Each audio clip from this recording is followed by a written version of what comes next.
Okay, greetings everybody. My name is Coin. Welcome on back to another episode of The Legend of Zelda: Tears of the Kingdom. Hopefully we are all doing well on this fine day, in both body and mind. And I hope we all enjoy our stay today. Before we get started, I would like to turn our attention to our subscribers for this month's cycle. I would like to thank Brightwillat, Mr. Rowan Darcy, and Michael DS for their subscriptions. Guys mean more than I could possibly express. And while I don't have any patrons and I don't have any one-off contributors today, I would like to thank Mr. Rasby for purchasing a Valkyrie tier membership on Coffee. Really appreciate that. I will do my best to endeavor to give you exactly what you want out of the membership package. I hope everybody enjoys all of their membership and subscription packages. And I would also like to take a second and just, thank people who have used or contributed to, financially contributed or were financially supportive in the past. If you guys want your names to show up on this plaque, the financial contribution is what is required. I pretty much thank everybody. I'll be working on a panel for Kick real soon, as a matter of fact, for that precise reason, because I want everybody to be noticed. Now, Kick subscriptions are a bit different, but I'm not going to talk too much about that, just that they are different. Without further ado, let's just Let's fix right. Yeah, it is. I'm getting the hang of my hotkeys slowly but surely.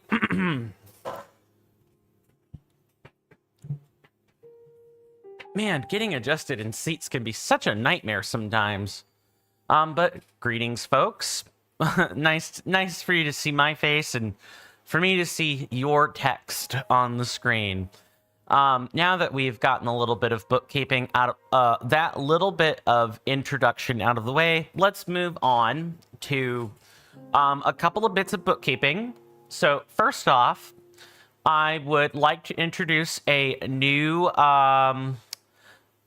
reward. Where can I find it? It's... Don't think it's new. I'm pretty sure I have... Let me check and make sure it's not turned off. I don't see it. It should be here. I need to find where it is. That's all. But I put together a randomized soundboard. I could talk about it while I'm trying to find it. I put together a little folder. Yeah, here it is. Random soundboard noises. Let's do a couple redemptions. Do you take me for a fool? I've put some of the finest bits of work, as well as some of the originals, in the random soundboard. That's right here. Twisted dolly botherer. As you can see, I'm going to demonstrate this like 3 or 4 different times. That is not the correct one. Just to show you that it is in fact... This is revenge, you witch. And you ghoul. Just to show you guys that it is random. It is pulling from a folder that I've put together. And I don't have every soundboard quote in there. I want some of them to be distinctly used for one thing and one thing only. But at least I have it together. I really need to thank Mr. Rasby, the player, for suggesting this. He gave me his blessing on stream, live, to, you know, come up with and use the soundboard. And if you guys click on it, you'll see that I have given him due credit for making this suggestion. So I definitely want to make sure I have given him his due. Yeah, I want to save project before closing. Save to computer. Hold on, I gotta type something.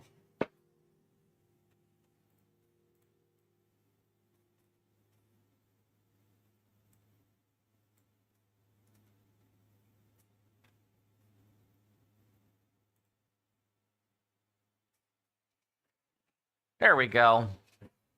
I'm trying to like minimize the number of programs because Audacity can be quite the memory hog if it wants to be.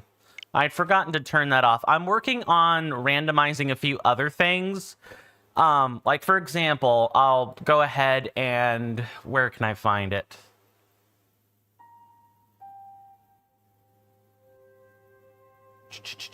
This one. Do you always have to yap?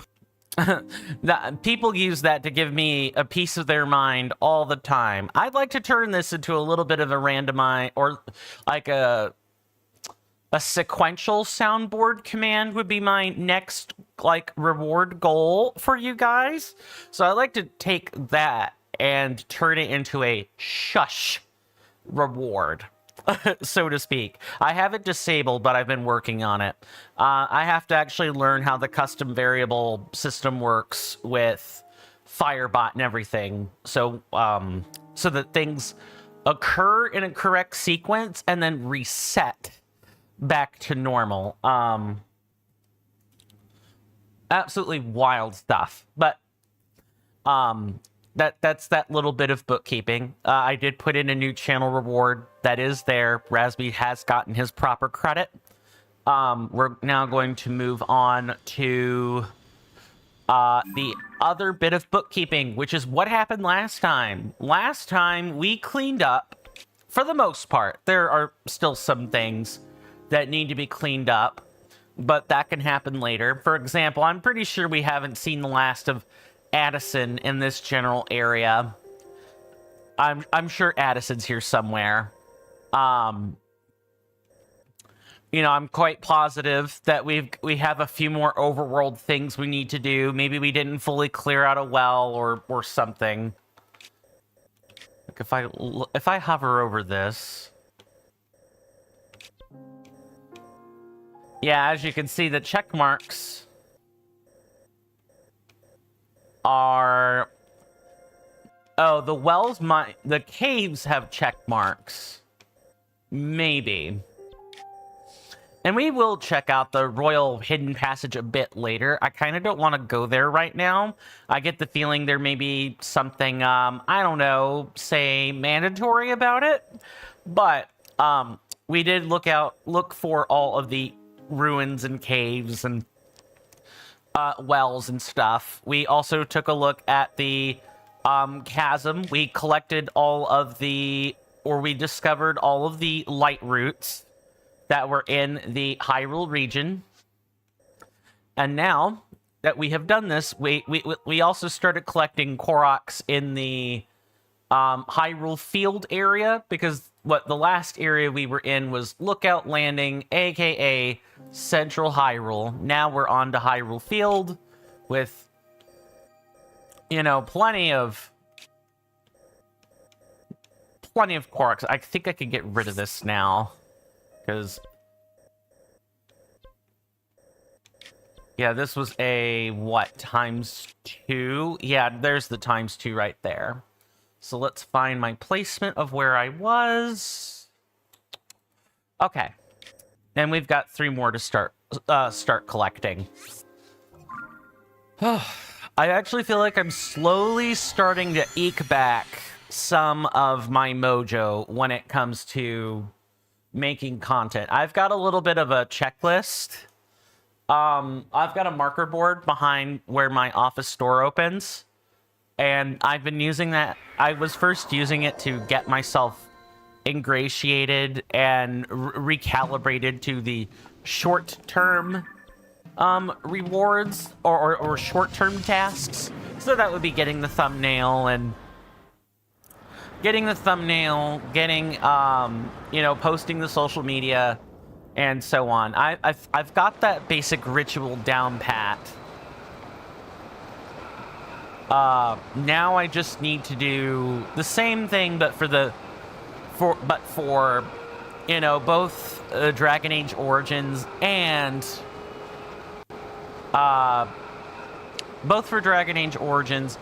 and for the subscriber special. Speaking of which, we're at 96 subscribers, everybody, on YouTube. Where's my little soundboard thing? We haven't hit 100 yet, but that's another goal of mine, is to hit the 100. Okay, what do you want to bet? There is a rock literally right here.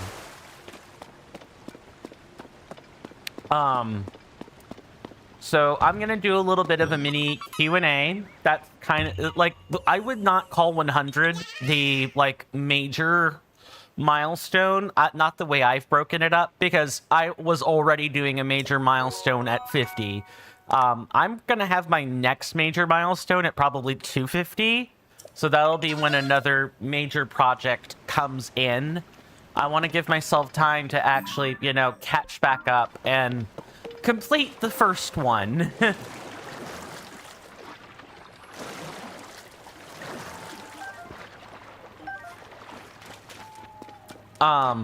Which is Amnesia: The Dark Descent. For 250, I don't know what I'm gonna do, but at least for 100, we're gonna do a Q&A. So I'm gonna post for this weekend.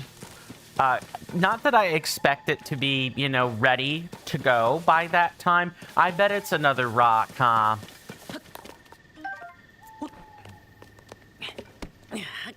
Sure is.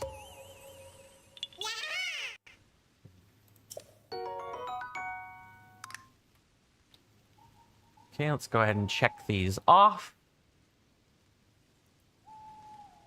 I'm using an object map to help me with all of this.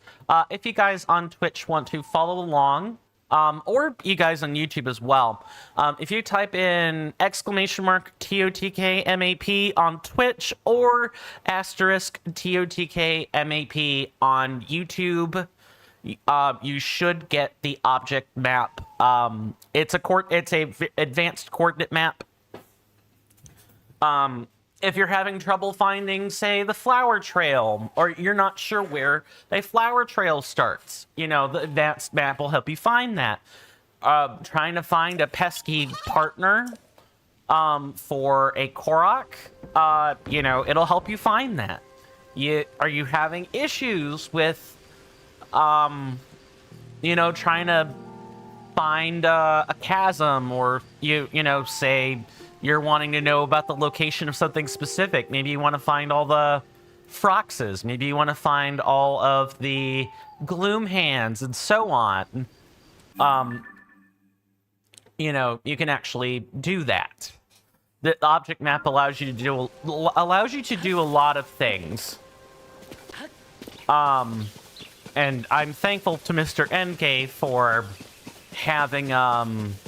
having given that resource to me. And by give, I mean help find it and then show it to me. Oh, hold on. Electric choo-choo, come on out. Good sir. Good comp here. A jiggly substance that came from an electric choo-choo, yellow choo-choo jelly. Electricity pulses through the gelatinous mass. If struck, it will explode in a burst of electric current. Ah.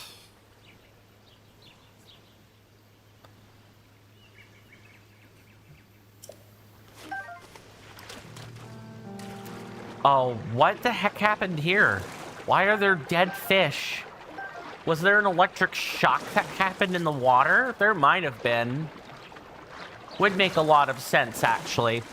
What was I saying before? Oh,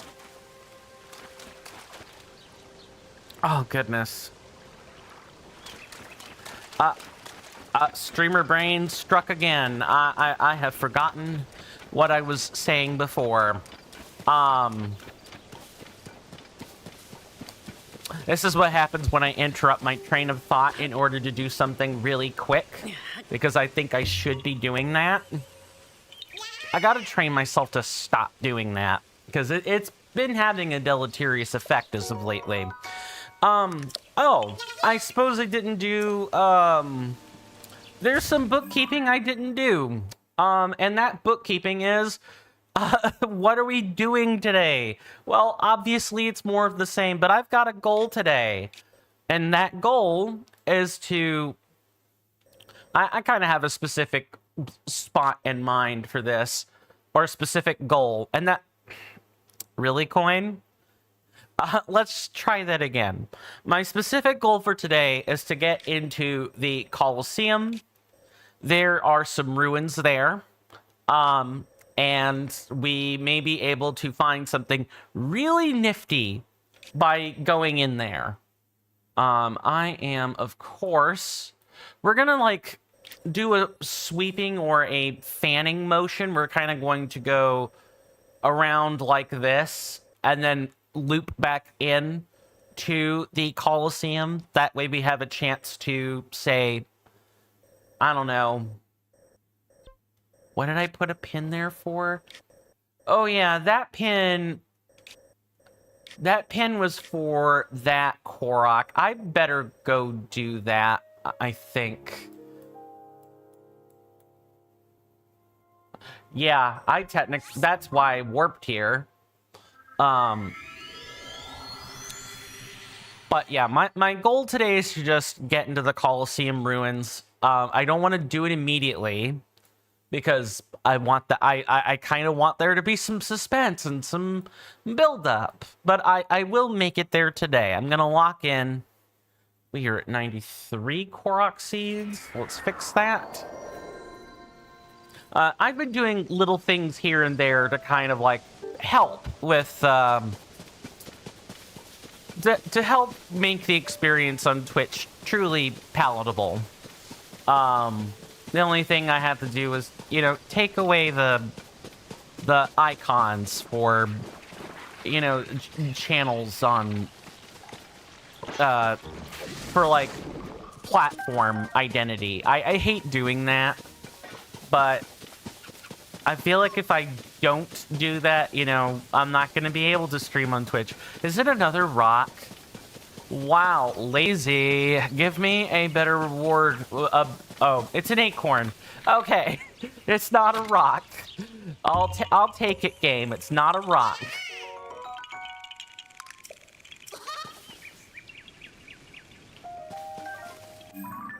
Okay, let's get back over here, and we can mark some new Koroks.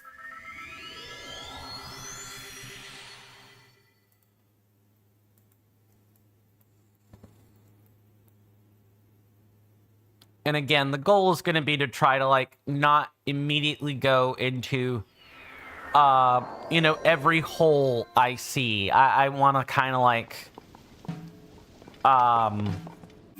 okay, so let's mark some things first so I know where I'm going.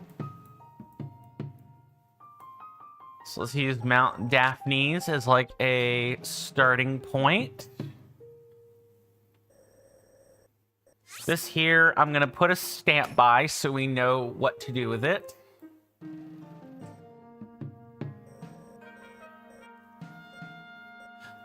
This feels like a touch the target one. It is not good. All right. 1,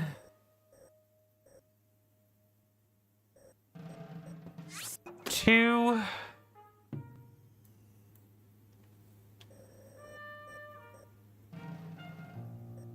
3,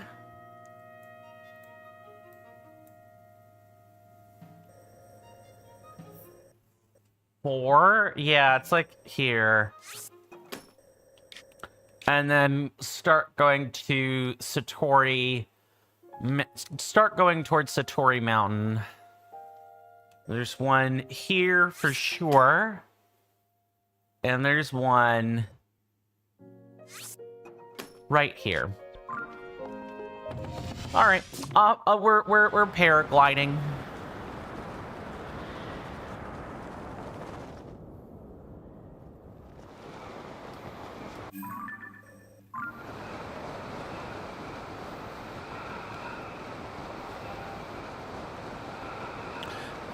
Also, going into the Sky Tower is a good way to cover a lot of distance.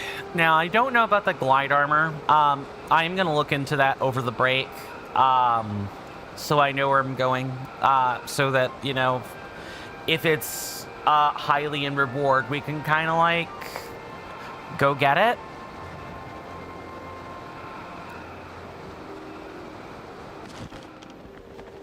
All right. So this does cover some distance, but also we do kind of need to paraglide to cover the rest of said distance. Although, part of me wonders if, wow, the stamina usage is just so much higher compared to, you know, compared to Breath of the Wild. They really thought, oh, it was too easy to do, you know, X and Y. Is that a rock right there? Is that the correct rock? I don't think so. Yeah, I could see a different one. Let's try going to that one first.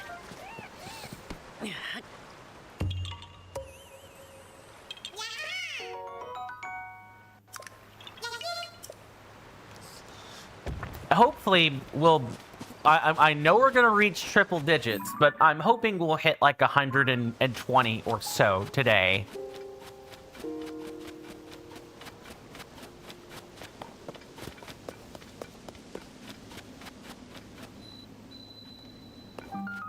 Mount Daphne's. Well, we're gonna at least discover it. We're not gonna go in there yet, but we are going to discover it.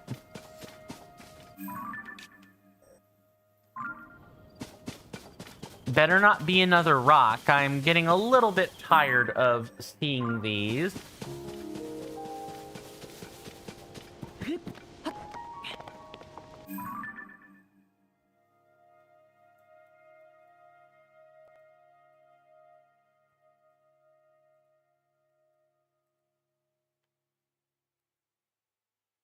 Ah, that would be why.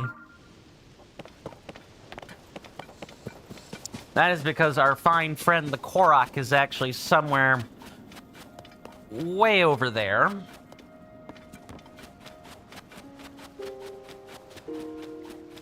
The wells will come after we've done everything else. Just like we did with the wells and chasms last time. Because I think breaking it up this way is just kind of a good idea. That feels like a chance for a battle talus. Because we did not take a photo of one, technically, yet. We took one last stream, but that was before... Oh, now I'm bleeding. Okay. I'll deal with the bleeding in the nose. Yep. Dang it.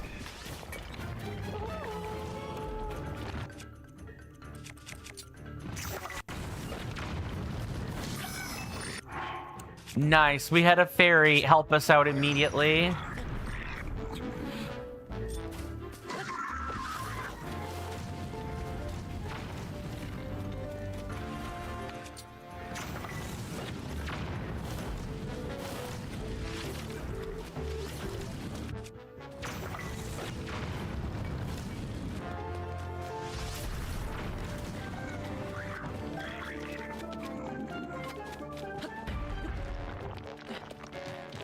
Oh, what am I doing? I can ascend through this.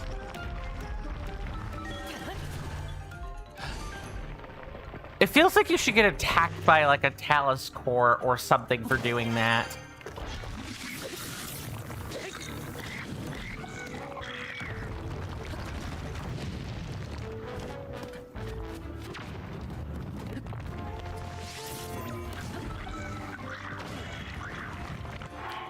Let's not get too carried away.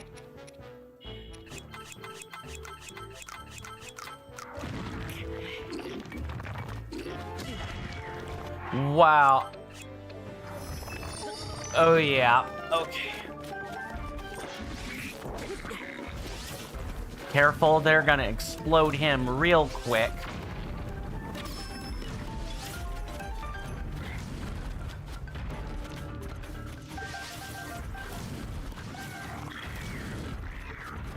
Run, run, run, run, run. I've gotten all the bomb flowers. Okay.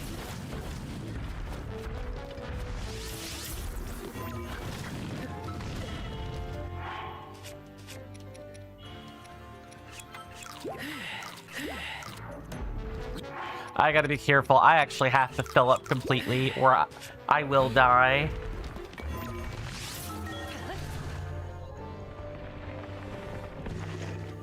Okay, it's nice that we're able to kind of orient ourselves.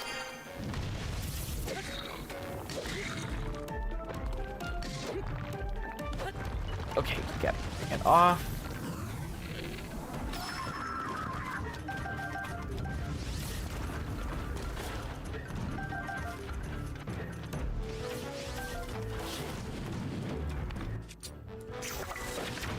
Okay, I need to get them.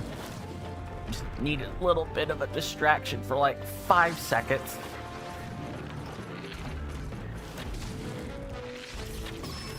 Okay, there's that one, all done and dusted.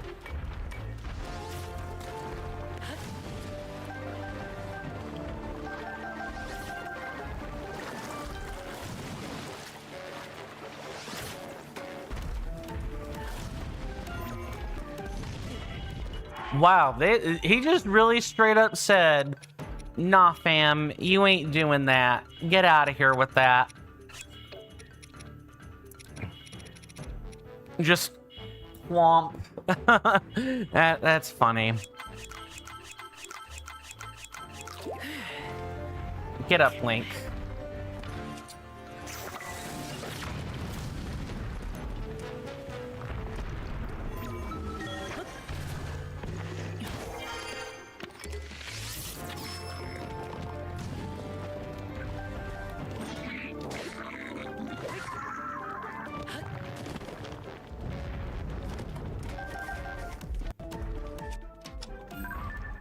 There we go.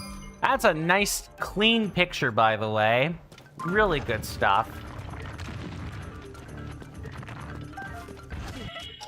What the heck?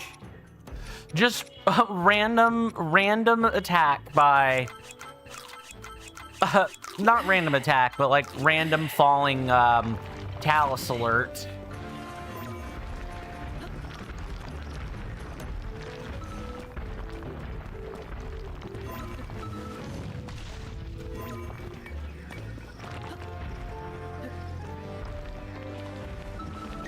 There we go.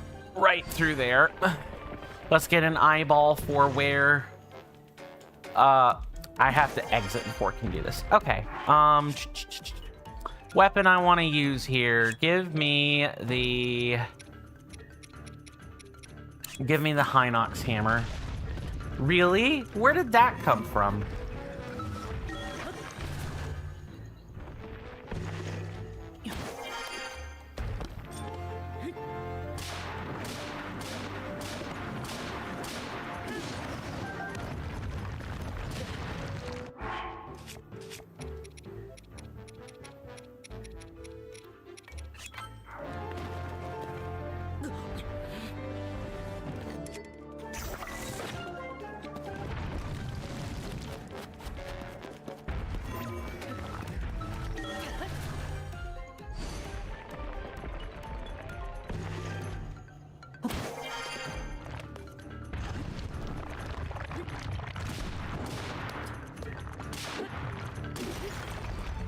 That'll be enough out of you.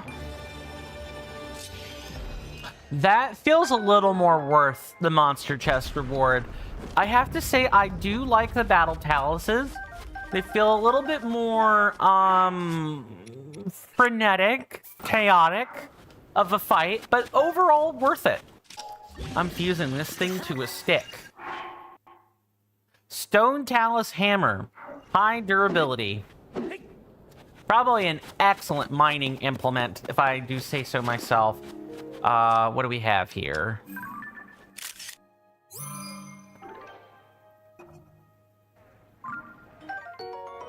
An upgraded Bokobo bound with animal bone to boost its durability and firepower. Its craftsmanship is sloppy, but it's light and easy to use. Good. Now, what were you guarding, my fine bokoblin friends? A topaz. This precious yellow ore contains the power of electricity. It's been known to fetch a high price since ancient times. Let's hope we get a... let's hope we get another magic rod.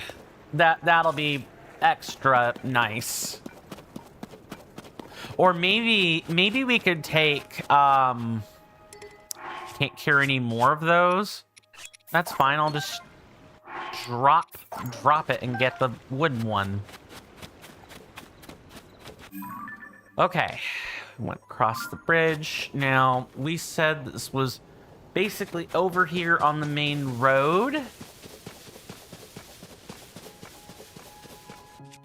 And now I will swap to an easier weapon here.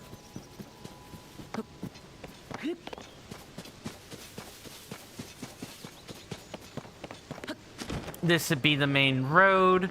Might need to use some Zonai and make a cart or something.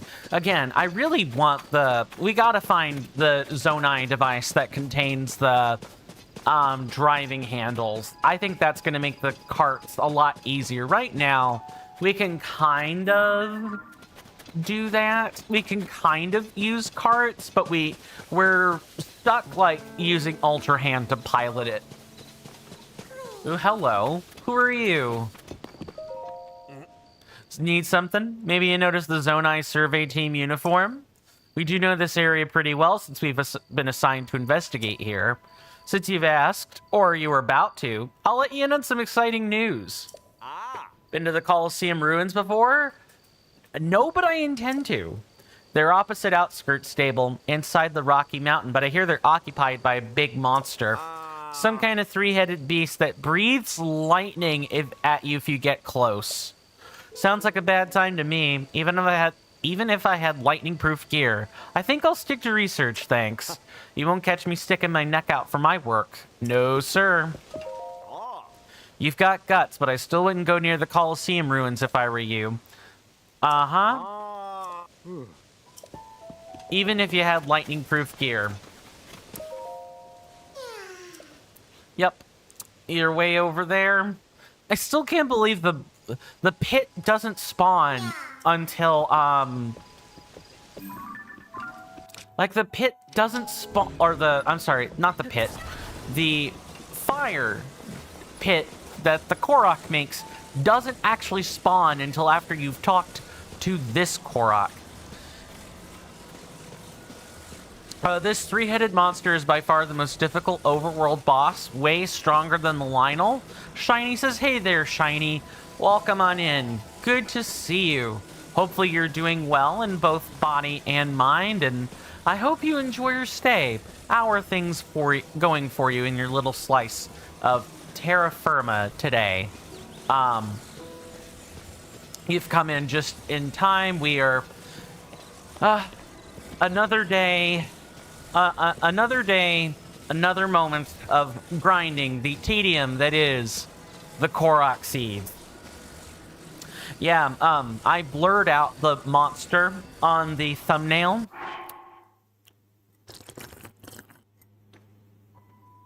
So I kind of got a look at it when I was making the thumbnail today. No, actually it was around this morning at about 2 o'clock, I'd have to say.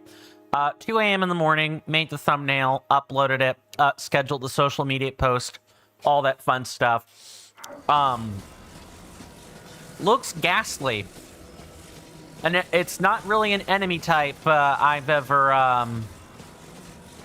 It's not an enemy type I've seen before in a Zelda game before, or if I have, it looks really weird. Let me make sure. Wait, not in a good kind of way? Yeah, well, certainly not. If that was in reference to the previous statement, you put an asterisk by it, so that tells me you meant to clean up the first sentence. Yeah, probably really deadly.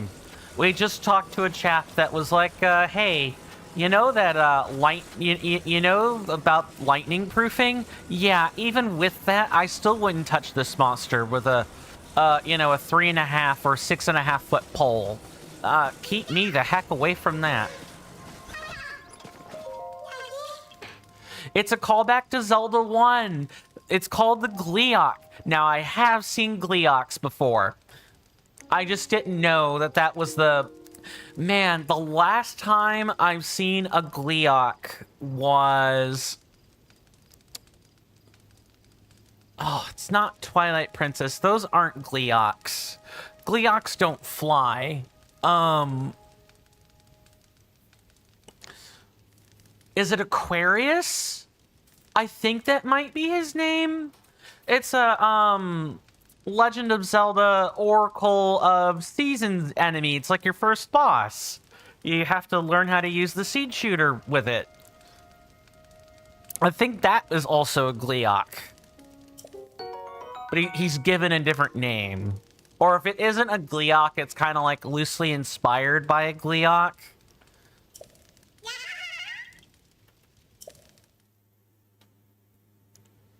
Okay, I have marked that particular one off the map.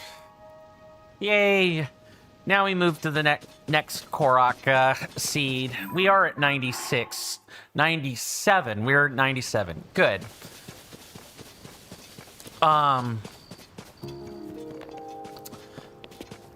What do I have to say about Gleeoks? Not too terribly much.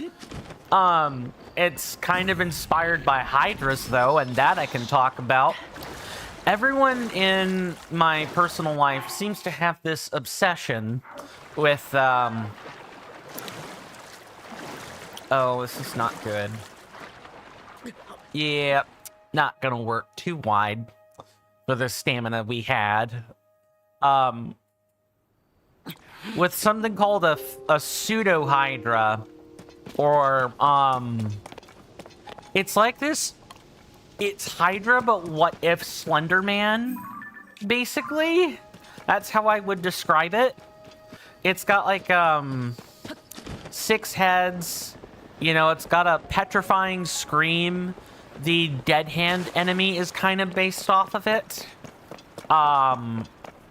Really terrifying stuff. Yeah, there's a Hydra version that's just like, yeah, it drives people insane. It causes whole towns to just basically become a ghost town after a while.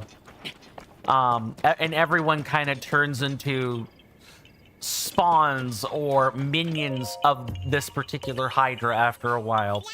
It's,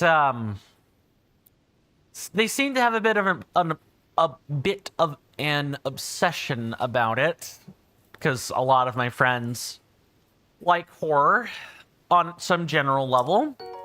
I could go without it, personally. I'll take a regular Hydra, a la, you know, God of War. Give me that. Or give me Cerberus, some other traditional multi-headed creature. And Hydras are not that far removed from dragons. They lack wings. They're not in the same creature family per se, but you can have a multi-headed dragon. There's a lot of overlap. I shouldn't say that they're related or they're the same, or that they're that far removed. But boy, do Hydras and dragons rhyme sometimes. Sometimes they make babies together. And the hybrid spawn are just as freaky to deal with.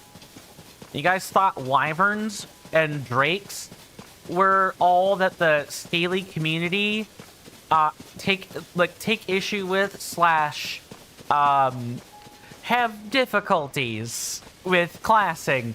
Wait until you see the chimera that is half dragon, half hydra.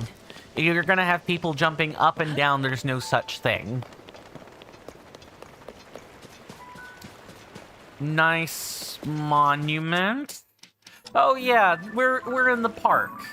We're in the Sanadin Park ruins. I remember this place. We captured a white stallion here. I used it throughout the entirety of Breath of the Wild too. It was that good. Fed it carrots, fed it a whole bunch of carrots, everything. And it's the horse that I had my ancient saddle and bridle on.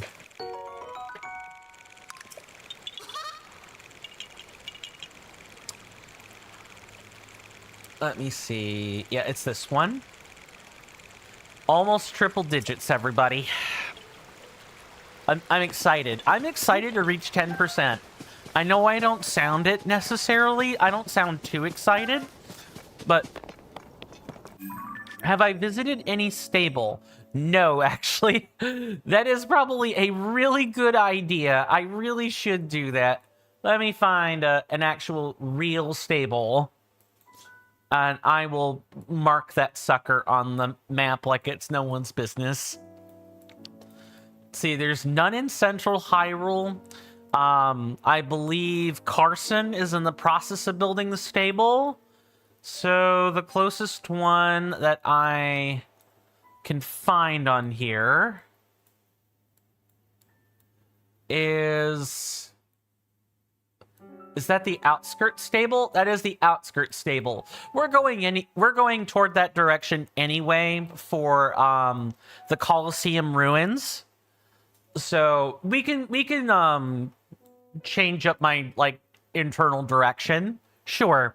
I'm just gonna collect the 2 Korok seeds in the shrine first, and that way we can get back over to this side of the map really easily. But you're right. I do need to visit a stable. And I'm sure NK would have told me by now that, hey, in addition to that glide armor that I was talking about, you should go visit a stable. I can always count on my audience to keep me a little bit more on the straight and narrow. When I'm playing games like Terraria or heck, even Minecraft, I can have a whole task list in front of me. But the second I see something cool or interesting, the task list is immediately put on hold while I deal with the cool and exciting thing. I might have to get Q-tips during the break. Ah, yes. Another titular rock. Thanks, game. Not gonna spoiler what you're gonna find there. Thank you. I appreciate that, Shiny. You'll just say I'm up for a pleasant surprise. You know, I have to say, and we have hit the 10% mark, ladies and gentlemen.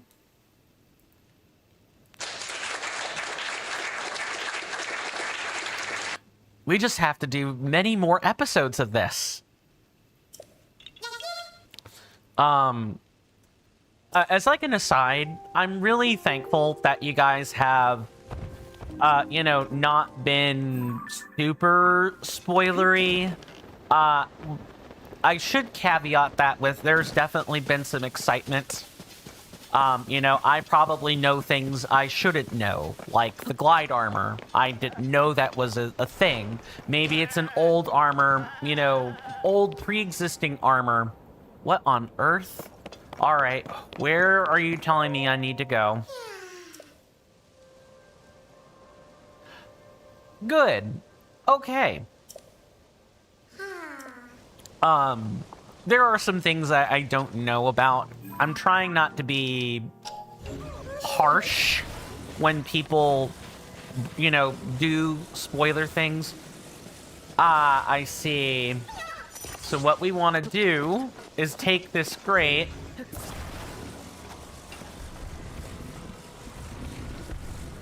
and we kind of want to like kind of ascend with it.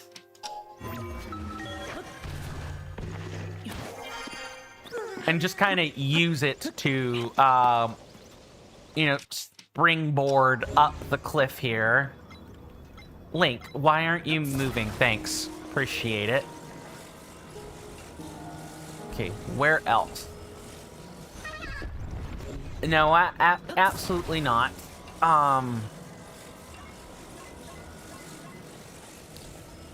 Okay, let me figure out what I need to do here. This might be one of those... use this to climb. But I am thankful people are at least making the attempt not to spoiler things. Link, I need you to work with me, buddy. Yeah, absolutely not. There's no circumventing the physics at all.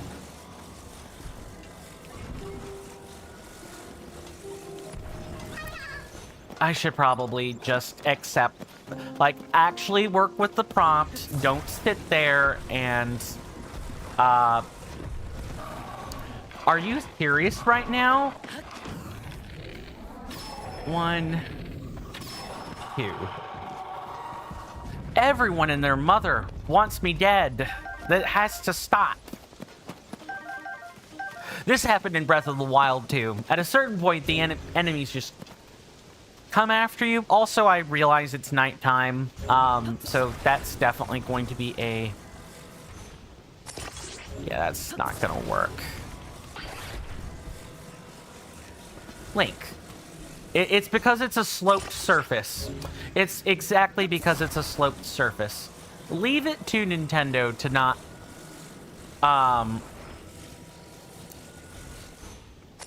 I leave it to Nintendo to not know how to make slopes work. Shiny says, I once again recommend throwing a Dazzle Fruit. I did actually throw one yesterday, believe it or not. I remember the advice you said. I happened to be fighting a pack of gloom-infested enemies, specifically stall enemies. And I happened to be surrounded by, you know, pools of gloom. I couldn't move around very well. I did, in fact, throw one yesterday. I will be sure to demonstrate one again, assuming that, you know, there are spawns that happen at night. Okay, fine. It's like glued on weird. Oh, it's because the thing itself is tilted. Alright, let's do it like this. Ah, it's glued to the wrong piece. Alright, can I have a stable surface for 5 seconds, game? That's all I'm asking, is a stable surface. where I'm not having to fight the game quite so hard. Thank you. So, thank you for your tip, Shiny. It has come in handy. I just didn't use it that time. That's all. Okay. So now I guess I'm kind of turning this into a step ladder of sorts. Or like a ramp. That might be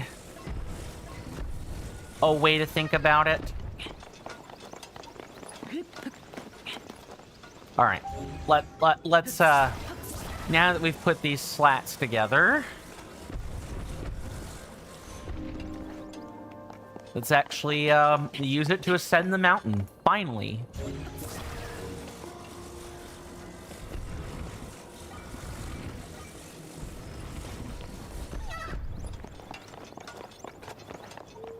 Yay for the properties of physics.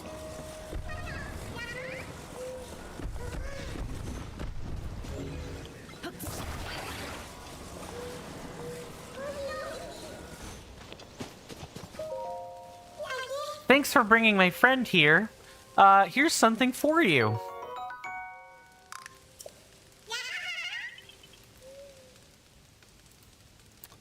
Okay, that's marked off on the map. But if there's a place you gotta go, I'm the one you need to know. I'm the map. Oh man, to think that's just a meme now, and nothing more.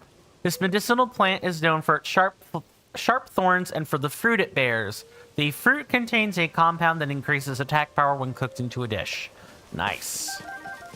Oh. Yes, I know, Mr. Korok. Thank you. Take a snap before I forget that. I think we are hitting our stride with this game. I truly do. A plant that grows in quieter areas of Hyrule at night and gives off a soft glow. Cook with it to increase your stealth. I like to think we're coming into our own. I know we've just barely gotten started, right? I say this after having endured the initial cutscenes and, you know, the first region and, you know, a blue frocks. I'm getting used to the name. You know, the white blue frocks or whatever it is. Even though we've endured a fair bit already, I still say we're just getting our start. This medicinal plant grows in hot regions such as the Gerudo Desert. It's warm to the touch and increases your cold resistance when cooked into a dish. Nice. So I guess if we want herbs or stuff, it's off to Mount Satori for farming if I need it. This carrot is cultivated extensively in villages. It strengthens the legs and hips when cooked into a dish, which helps increase your movement speed. I'm gonna sound like a fitness guru at the end of all this.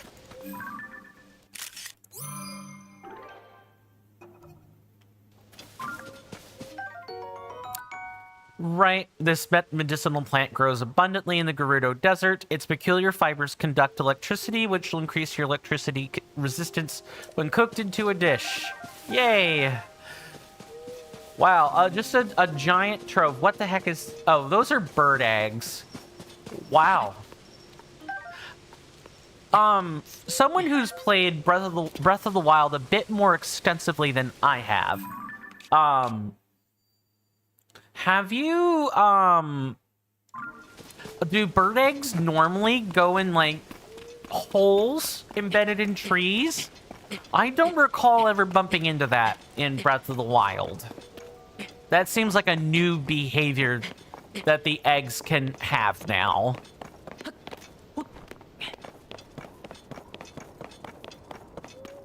This is what we were looking for. Up here with the... You hear that off in the distance? minutes, my senators and inductees. That is an ad storm. In about 5 minutes, it'll blow over us, and then we can get right back to the gaming. Thanks. Well, you guys heard that little alert. You know what time that is. It's time to get the shilling out of the way. I do the shilling the first 2 hours so that nobody has to put up with it for the remaining 2 hours. First, I want to thank everybody for hanging out with me. I really, so far, I really appreciate it. You guys have been awesome. Missing pathways. So we're going to be doing building in here. If you guys want to support the channel, you know, please consider subscribing on YouTube or following on Twitch if you've not done so already. Or why not both, right? But in all seriousness, you know, do either one of those two things. Make sure notification bells turned on. Those are free, easy methods to help the channel grow. And please also consider via word of mouth or, you know, via an email or social media, you know, share this channel with your friends. Share it with coworkers. Share it with family members. You know, share it with the community of people you trust. Like, I can only do so much promotion by myself. The power of friendship and community is really important. And then as for the alert itself, as you've already said, as it already said, excuse me, we take commercial breaks. They typically last 3 minutes. I run ads for the people on Twitch so that they don't have to deal with disgusting pre-roll the whole time, because pre-roll is gross. If I didn't have to run them, I wouldn't, but I do. And if Twitch is going to run ads anyway, you know, we might as well get some finer control over it. Hence the commercial breaks. I encourage people very much to get up and away from their desks during this time period. You know, grabbing a snack, hugging a loved one, so on. Anything but watching commercial ads. We're all, you know, exhausted. That was really bad. Oh, give it a rest. Yeah, that joke was bad. That was a very bad pun. Shiny says, I honestly haven't thought about that. I know there was a large spawn of eggs on stone shelves around Cape Kales, but you don't remember or don't recall seeing many of them on trees. So on the tops of trees, I saw, you know, nests of eggs a lot. And just like you were saying, yeah, we've been to Cape Kales, and that's also had, you know, eggs in nests on shelves, both of which make sense. Now, some birds in real life do nest inside the holes or knots of trees. So I guess it only makes sense that if they didn't include that in the base game, you know, they include it here. Not base game, Breath of the Wild. They include that here, but I just find it odd that that behavior was in fact missing from Breath of the Wild. I wonder how much crunch time the game was. What the heck? Oh, this is inset. Okay. What? Okay, what's the deal with this? Why? Well, I know what I can do.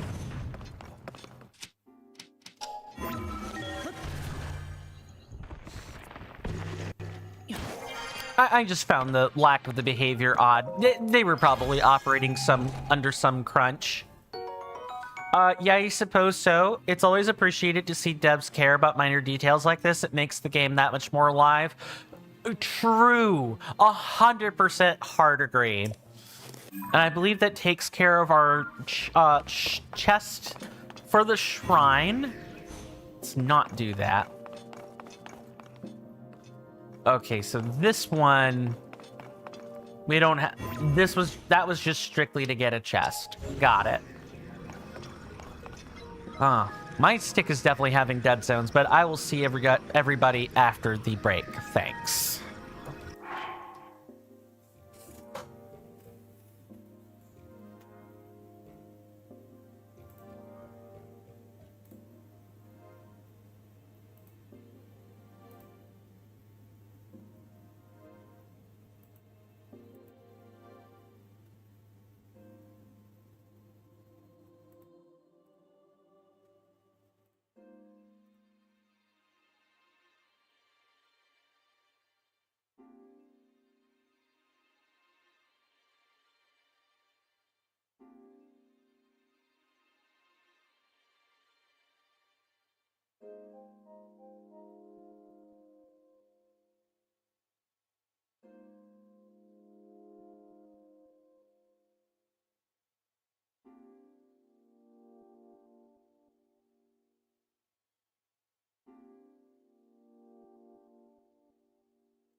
Okay, sorry about that, everybody. I am back. Shiny says, unfortunately, they need to go. It's around this time you do your evening errands at home and don't want to break the routine you've already set for yourself. That is awesome. I'm glad you've got your evening routine all figured out, good sir. Thank you so much for stopping by, and, you know, chatting for any length of time. Do stay safe and take care of myself, my senator and inductee. And I hope to see you back sooner rather than later. With that, we're going to focus on getting the heck out of here, eh? Yeah, so the stick has like a dead zone in it now for whatever strange, crazy reason. It's just like struggling to get up there sometimes. Oh, no. Ugh. It's got to be less than halfway through.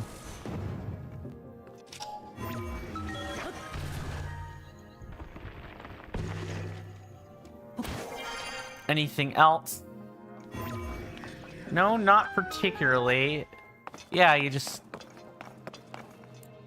And that gap is too narrow for us to take the block through. So yeah, we have to focus on what's in this current room.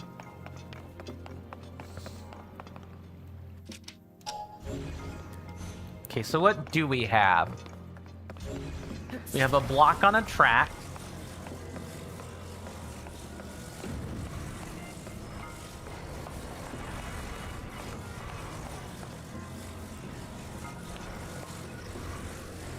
There. Just like that. Oh, I'm an idiot. We don't need to do that.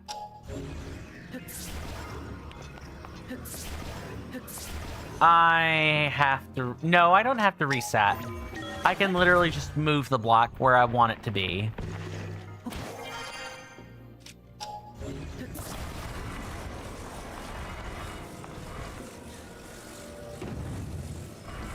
Yeah, you just literally do it like this.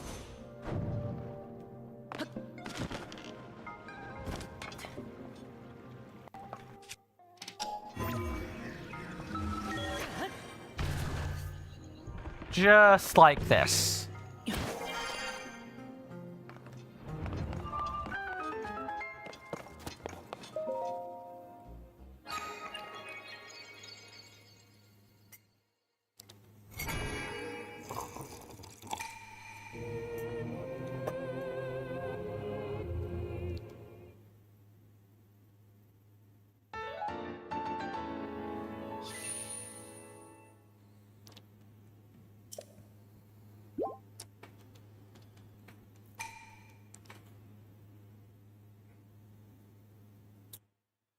Okay, so in an effort to follow what the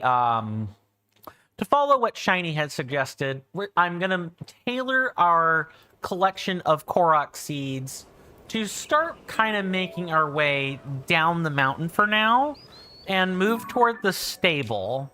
So I'm gonna go ahead and mark some things real quick. Shouldn't take me too terribly long, maybe a couple of minutes tops.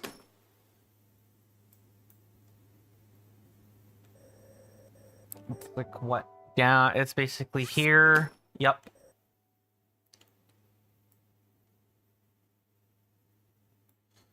And then maybe something like this. Oh, I remember the Dalite Forest. There was a Korok seed in about that location last time. I believe there were a ton of hanging acorns around that spot.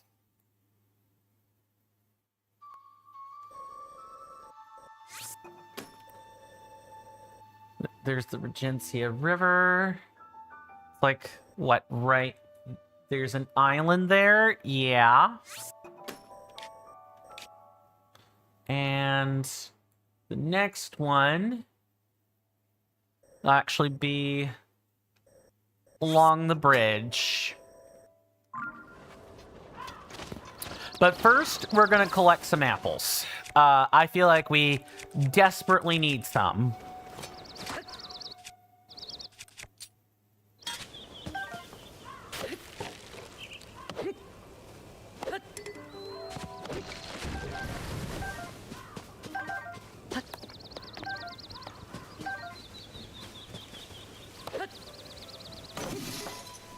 Nice. It broke. Let's pick up the hoe then. Really? Can I just smack it? Not really. You really do need like a bladed instrument to make that work. This is a little bit too blunt. Sir, I have fire. You don't want to touch this.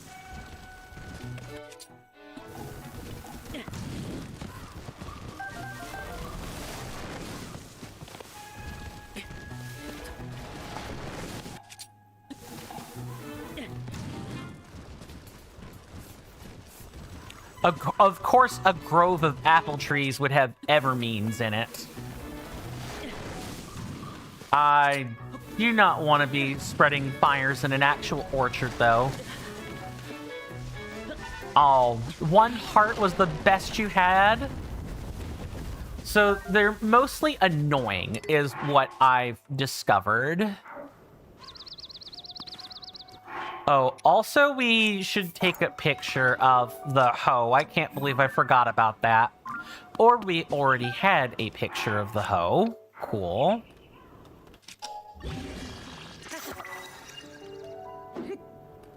Nice. And a complete and utter lack of... A complete and absolutely... Did that tree just swiggle? I mean, I can just use my camera and literally look around for evermeans and find them. Is that a farmer's pitchfork? Come on. Give it to me, game. Don't do that. Good to know that this shrine has apple trees that we can quite literally just come and grab basically whenever we want. However, I've had enough. Let's get out of here for now. Rock? Rock or acorn. One of those things.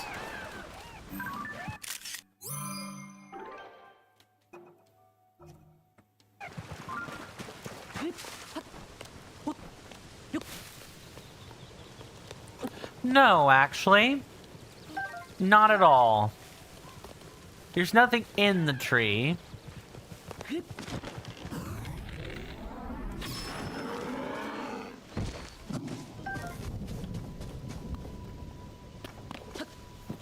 Is there anything nearby? I don't think so. Or it can be an acorn. Found it.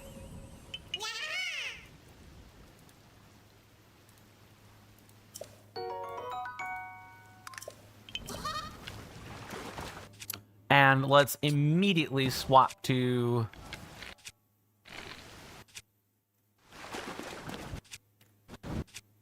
Okay, good. We're not going to be conducting lightning in or electricity in this. Good. Good.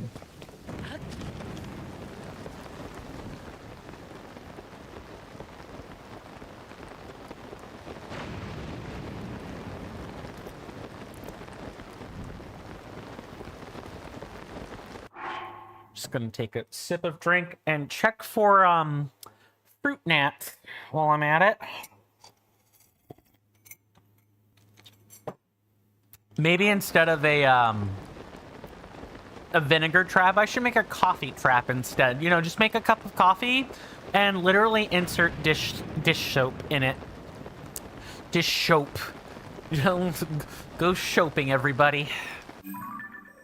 I am not at all headed the correct direction.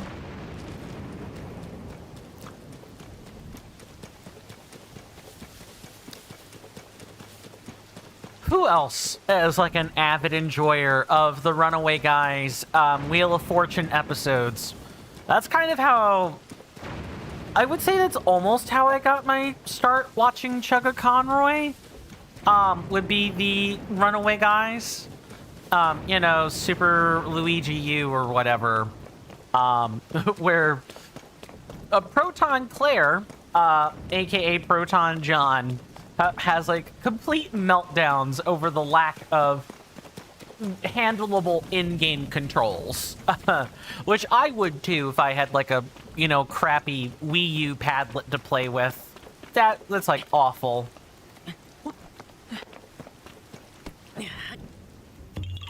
But the meltdowns were very funny. Or, you know, the occasional really, really bad exchanges that took place with Mario Party games. Oh, man. Those are a real treat.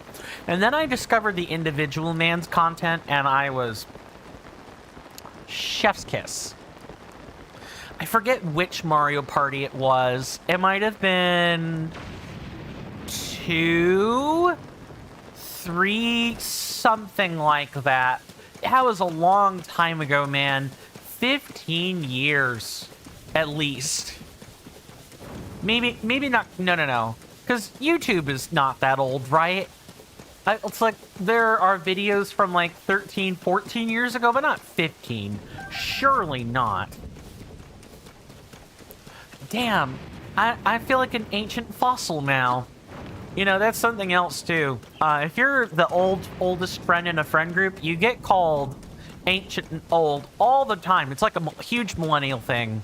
and sometimes even a zoomer thing is just, man, oh man, being called old despite being only middle-aged is, it's grating sometimes, but it's, honestly, as long as it's not taken too seriously, it's usually meant in good jest. Okay.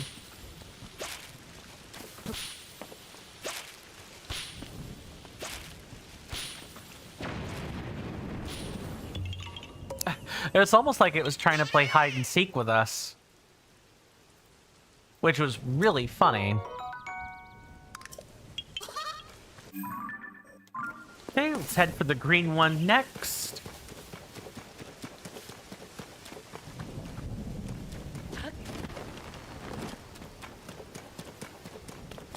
Oh man, yeah, getting called old is, when you're not actually old, is, it's supposed to be endearing, but it does ruffle my skin sometimes. I guess it kind of depends on what day I'm having. Sometimes my skin is thick, and other times,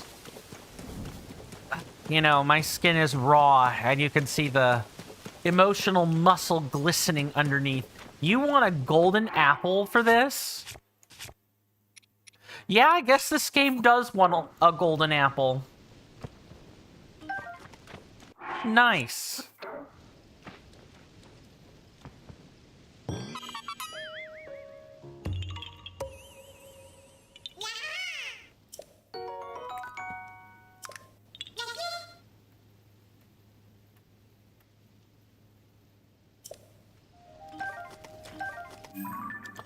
All right. Next up is the one in Regencia River.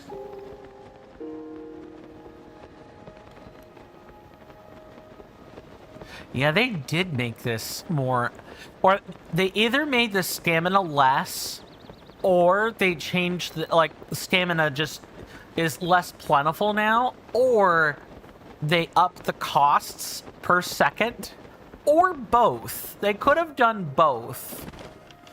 The change is pretty profound, though.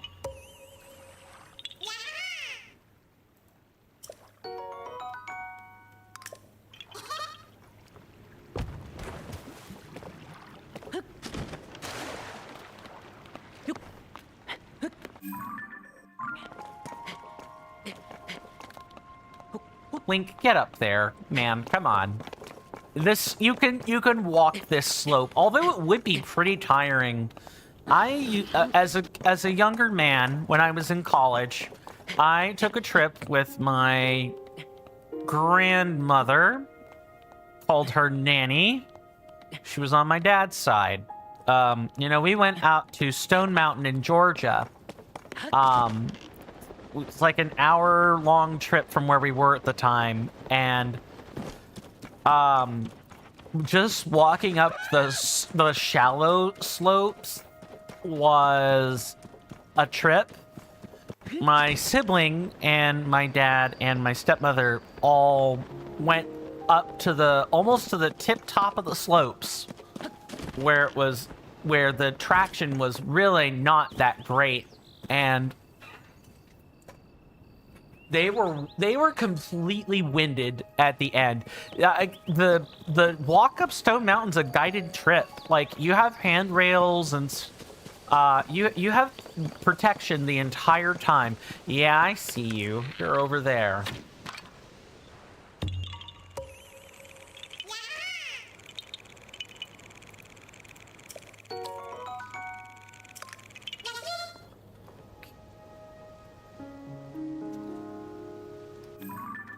Now, I'm not going to collect any more Koroks until we've gotten the stable. Because I intend to go to... Also, I need to get rid of this pin.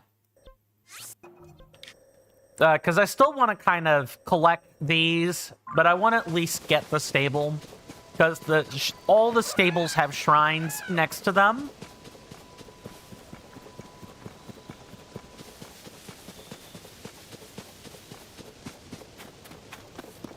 Huh.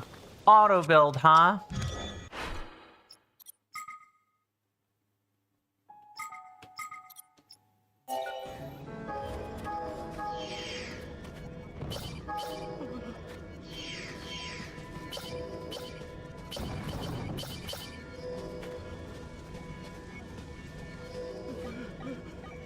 And there are 2 planks of wood that we need to use zonite for.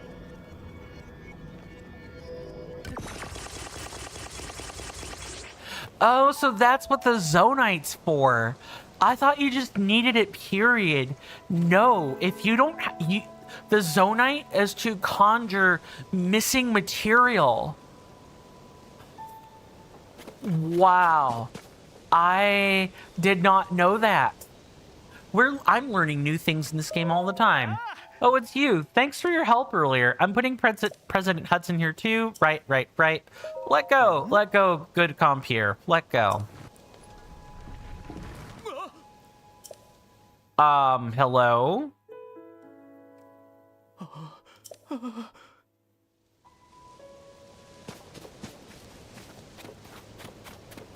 But,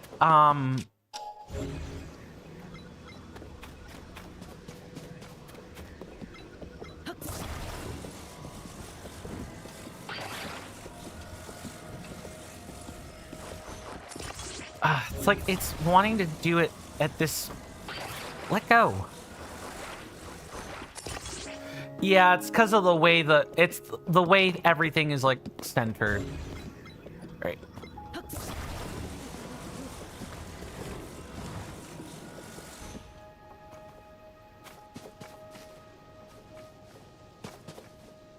So why didn't this work?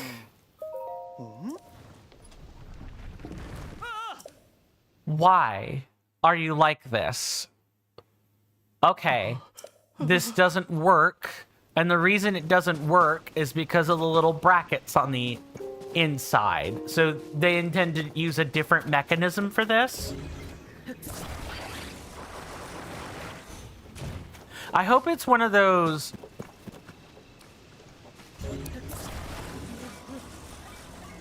I hope it's one of those...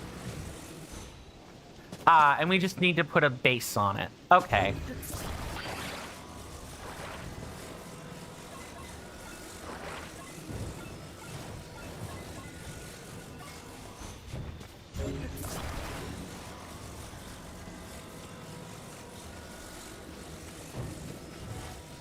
Oh, I need this under here. Like so.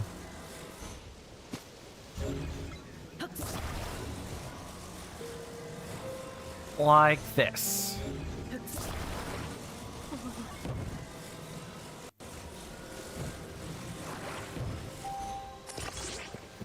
And it shouldn't fall over, but I'm gonna like...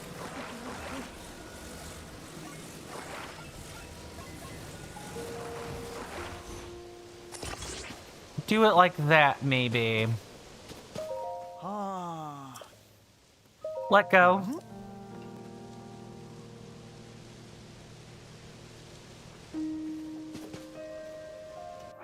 Okay, so before I continue...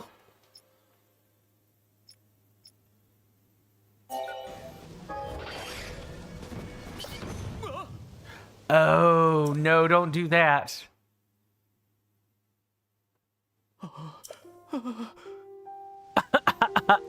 Okay. Let us not do that.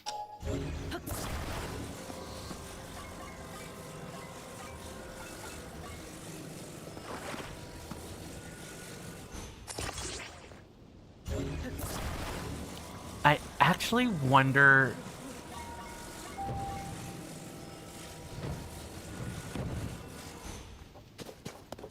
if we could maybe...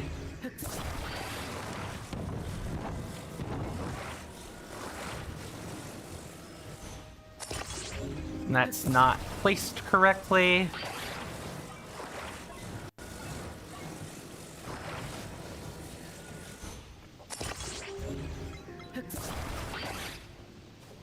That is not a real log. I have to use the real logs that are available.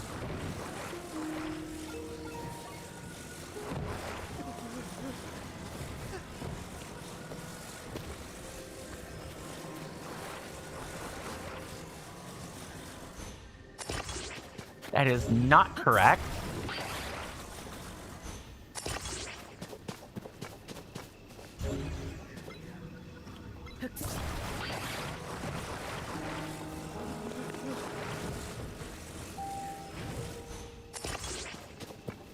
last... Are these... Okay, there is a real one underneath all this.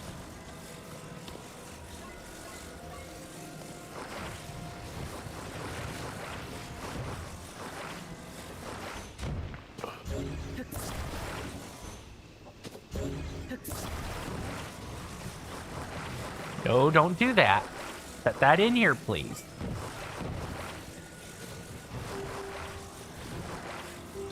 Link. It's me. It's not them. It's me. Definitely me.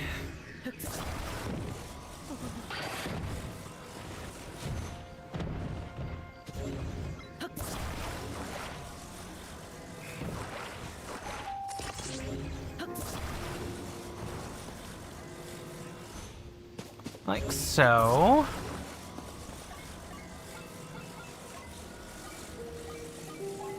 And slide in through here.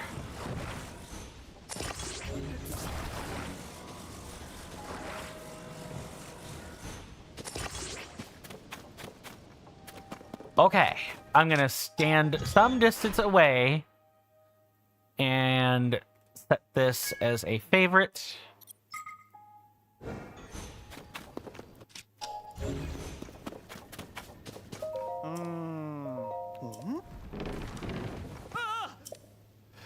What the heck? What did I do wrong now? It's definitely the physics of the thing.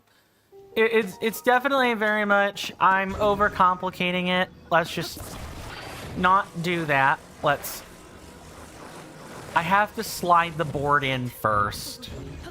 Like, keep it simple, not complicated.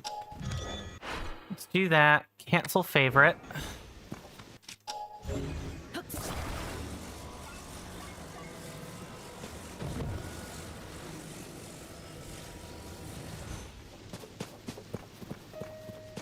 It doesn't work. Remember? You gotta set it on the bottom. You gotta put it right here. And then do this.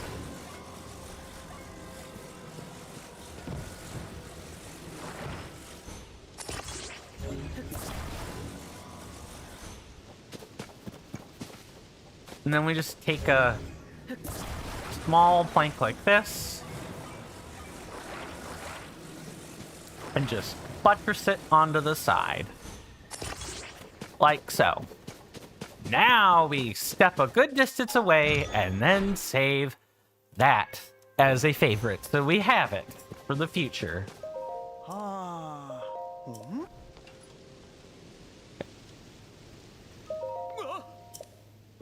You know how he's standing? Man, people in Hyrule are extra stupid this time around.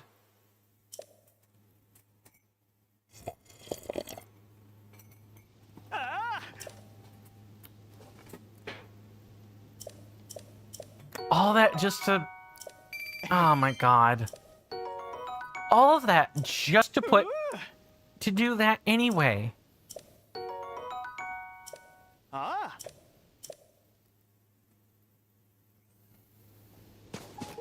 At least it's done, everybody. At least it's done.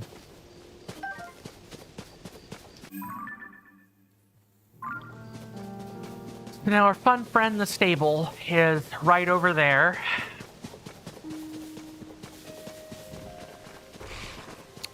Alright, now let's, I don't want to build.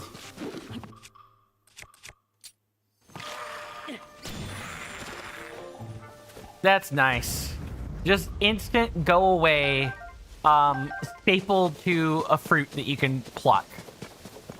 I believe that's in the sky, so if we want to get the light fruit, we better start farming in the sky for that.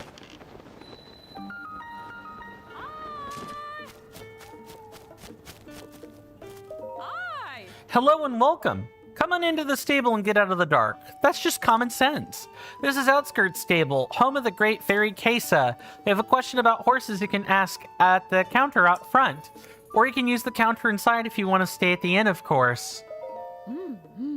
The Great Fairy grants travelers a blessing that gives them strong protection. Well, that's what the folks say, at least. Did you come to see the Great Fairy Kesa? Unfortunately, she sealed herself away after the upheaval. She hasn't come out since. Before that, she used to make an appearance from time to time. She's a big fan of music, you know, especially flutes. Why, when the flutist Piper came by, she would poke her face out of the fountain. It's been a long time, though. She sure loved that music group that used to pass through. I wish they would come by and play for her again. Oh. Ah, my apologies. I was just thinking out loud. Please make yourself comfortable.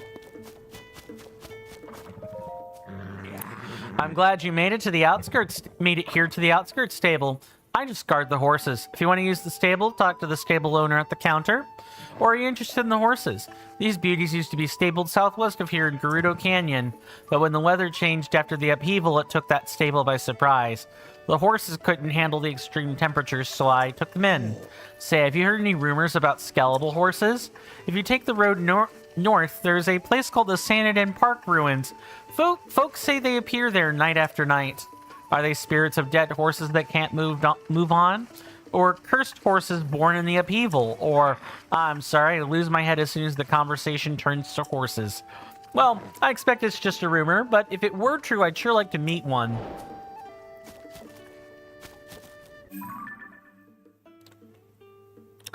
Tafa, the horse guard at Outskirt Stable, is eager to see a skeletal horse he's heard about.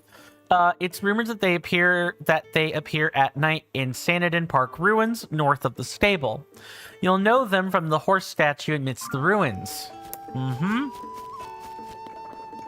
What about you over there, good sir? Ma'am, excuse me. Ah, you startled me. This is Outskirt Stable, and, oh, wait, I forgot to say welcome. Sorry, I have something on my mind. When you came up to me, I panicked. What's on your mind? You see, this stage is where the stable trotters perform, or used to. They've been on a break for a while. Seems like there was some sort of trouble. The band leader said that they were going to the Woodland Stable in Eldon to the northeast, but they haven't returned since. I keep wondering when they'll come back. It's got me so worked up I can't focus on my work. But I have to keep sweeping, so when that day finally comes, the place looks nice and tidy. Oh, there's just a whole litany of people here. We finally managed to leave Gerudo Town and set off on our search for Vo.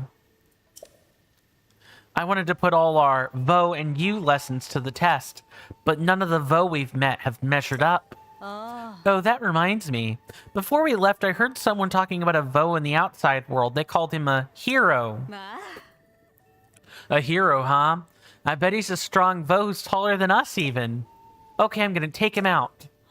You mean ask him out, right? Our class did cover how to be the ones to make the first move. Anyway, I'm sure it's possible to pursue the hero, but how would we even recognize him? Oh, the legendary sword. Now I remember. The hero is carrying the legendary sword. Okay, the legendary sword. Wait, what is the legendary sword anyway? If it's good enough to be called legendary, then it probably glows or something. Oh, maybe it's really tall, taller than us, even if we were standing on each other's shoulders. Ah, this sounds like a real pain.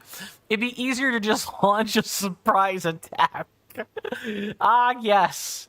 Men and AMAB people, tell me, do you want ladies to launch a...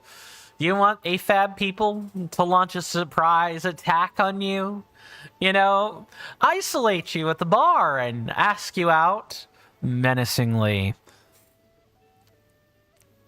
You want them to say... Spill it, boy. Or you want them to, you know, threaten to do this? That sort of thing. Do men like that? I wouldn't. I would get freaked the hell out, honestly. But then again, you know, people say I have like an archetype. I promise it's not dominatrixes, okay? It's definitely not, you know, slave masters. Promise. If we were really careful, we could easily sneak up on the target. Risa, you have to stop referring to Vo as targets. Yes. What is there? Oh my god. Targets. We're finally, hold on. We're finally getting to truly search for Vo. Where should we go first? I'd like to go after an intellectual, so I want to head toward Necluda. I think I'll find what I'm looking for in Kakariko Village where the Sheikah live. That reminds me, I hear there's a new town to the northeast in Akala called Terrytown. Apparently there's a Gerudo working for a construction company there. Maybe we could use that town as a home base. We could head to Farron in the southeast. I heard there's a rare, newly discovered animal there. What does that have to do with finding Vo? Right, let's go talk to the man himself. You know, Mr. Beetle. Hey there, you fellow traveler on the journey of life. It's me, Beetle. If you forget, my beetle-shaped backpack is right here to remind you. In this topsy-turvy world, there's only one direction to go. Forward. So when I travel, it's forward all the way.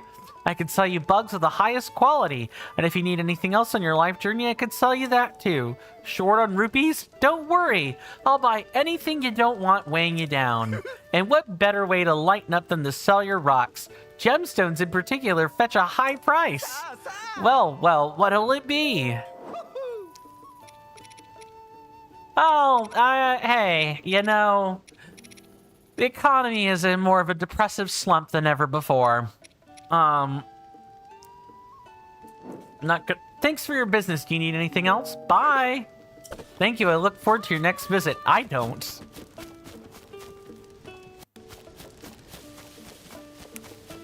I never want to look forward to a visit by Beetle, like, ever again. You're a night owl, I see. Welcome to my stable. We deal in all things horse-related. We also double as an inn. It seems you're not a member yet. Our stable uses the Stable Association's membership system, so you'll need to register if you want to use it. May I ask for your name? Link. All right, Mr. Link. There. You're all signed up. Now, would you like me to tell you about the stable system? Sure. I hear it's changed. Then allow me to explain. You can board your horse companions with us, and then summon them as you please from our network of stables. You may have come across wild horses during your travels. If you catch one and write it here to register it, it will become your horse companion. There is a limit to how many horses you can board, but you're able to swap them in and out as you please. Once again, welcome to our stable.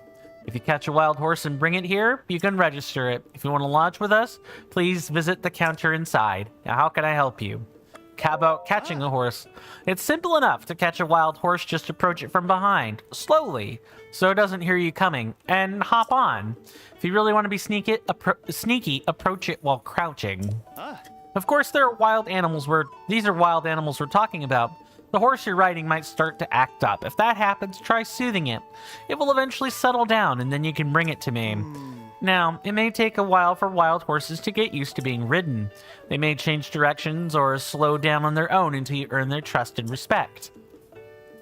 If your horse disobeys your direction, you'll want to gently redirect it, and then calm it.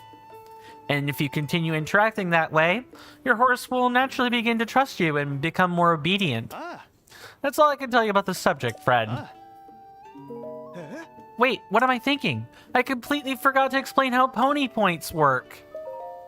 That's right, it's a reward system you can use at stables. In short, every time you use a service, you get points. No matter what stable you go to, you can get points for lodging there, registering a horse, and stuff like that. Since this is your first time with us at Outskirt Stable, you get a pony point. Using a stable earns points. Collecting points grants rewards.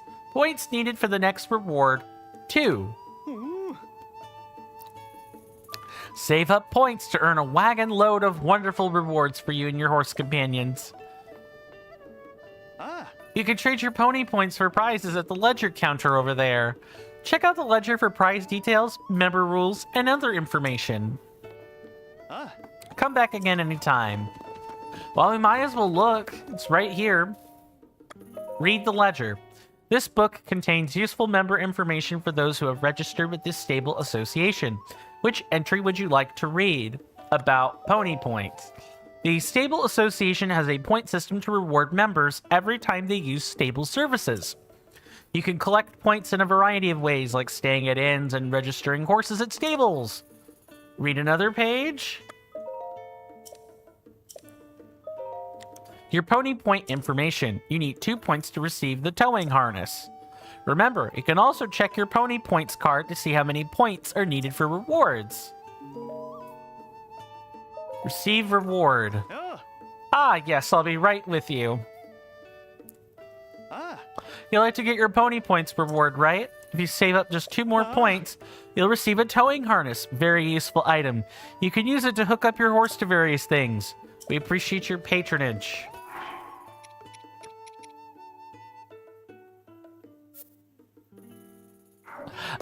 So the tickets here kind of serve as free a free night stay at the inn. That's really cool.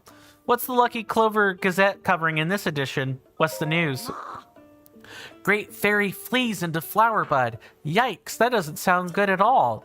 Great Fairy, known for her love of music, has hidden herself away in her Flowerbud. Nearby Woodland Stable is in a panic. I heard a musical troupe was heading to Eldon in the northeast. I wonder if they're planning to visit Woodland Stable. I bet there's a lot going on there too. Plus, there's that rumor that a Great Fairy would sometimes offer a blessing to visiting travelers. Hopefully, the Great Fairy near here emerges someday. I always read every word of these newspapers. What about other stories? Blood Moon brings dangerous nights. Be wary, dear readers. On nights when a blood moon rises, so too do monsters that had been defeated. Huh, this reminds me of that researcher who was studying the blood moon before. They were excited to visit a monster fort and see what they could learn about monsters on the blood moon. But they didn't seem all that physically strong. I hope they're doing okay. To think that I could just sit here and read all about the affairs of our world. Lucky Clover Gazette, what a wonder. If they're understaffed, maybe I should consider becoming a journalist. Work in progress, do not touch. The proprietor. Oh, that's a map of cherry blossom trees. I made it by gathering information from customers at her stable. Cherry blossom trees are beautiful trees with pink flowers. The closest cherry blossom tree from here is northwest on Satori Mountain. When you make an offering to the tree, a mysterious creature will appear. Or at least that's the legend. Ah, I would just love to see a cherry blossom tree with my own eyes. Okay. And now let's do the thing. Welcome to the stable. Do you want to lodge with us? Regular bed will cost you 20. A Melania bed will be 50 rupees. If you sleep in a Melania bed, not only will you wake up more energized, Melania, the horse god, may also share a mystical message. This makes it a very popular choice among our lodgers. But we don't offer such luxury to just anyone. Only customers with at least 7 pony points can use Melania beds. Wow. So getting a free buff is no longer for just 40 rupees. We need to have actually used the service consistently. A regular bed will cost you 20 rupees. Regular bed, right? Would you like to use a sleepover ticket? Please note that if you do, you won't get any pony points. What? Oh my god. So you could use this in like a pinch. But oh my god, you better not need one. I'll pay, and that'll cost you 20 rupees. I would like to be woken up in the morning, please.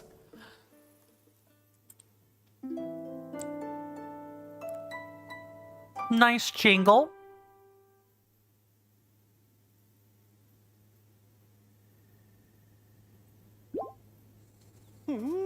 Good morning. Did you sleep well?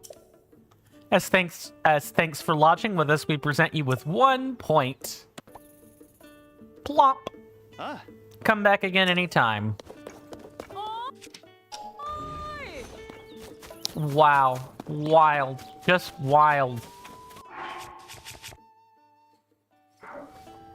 Should I pick up one of these? I mean, we kind of have to use fire to deal with Evermeans until we get an axe to use for ourselves. But let's go deal with the shrine. I think that should be our next point of order.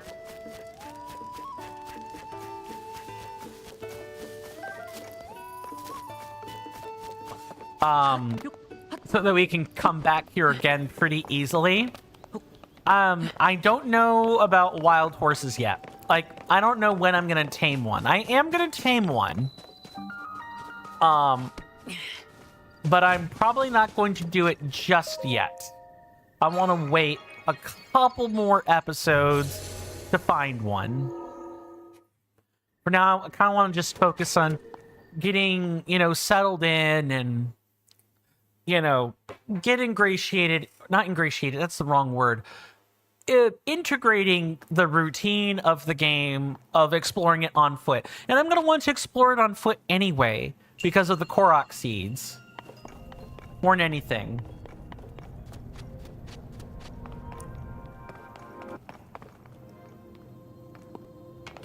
Stakes, huh? And we have to solve this entire room in order to get access to what is behind here. Okay. Can we pinpoint today's treasure chest as well?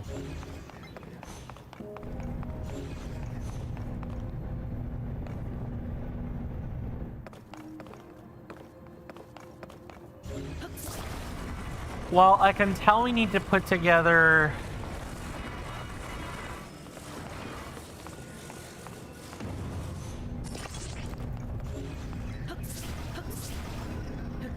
Okay, I kind of have to wait. So these stakes... Can you, make them stick to something, or what?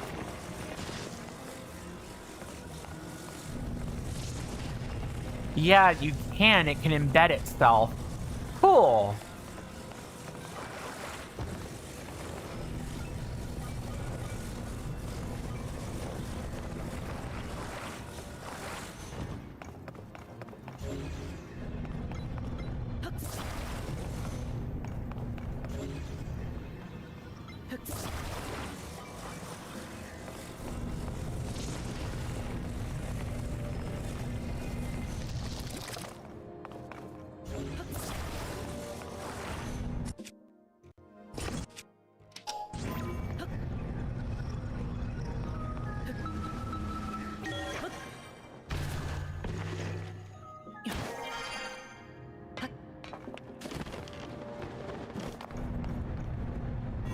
No, I don't want to do that.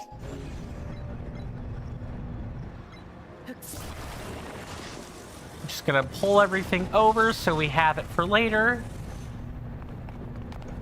Or figure out what else we need to do.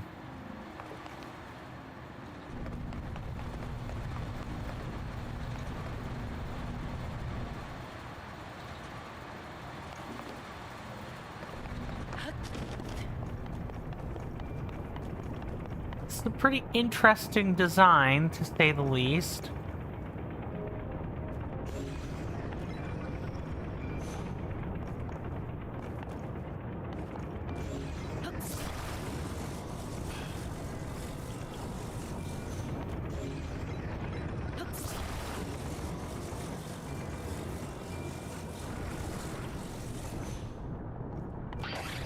Okay, yeah, that definitely doesn't work.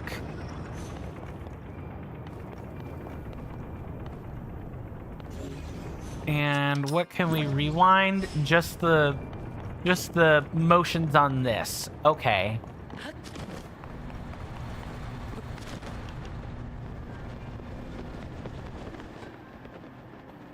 What do we have here?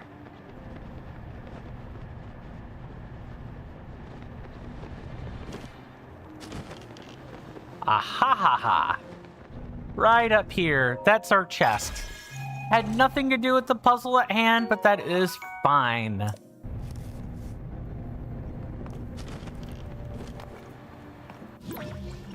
No, I don't want to do that. We're gonna grab this thing.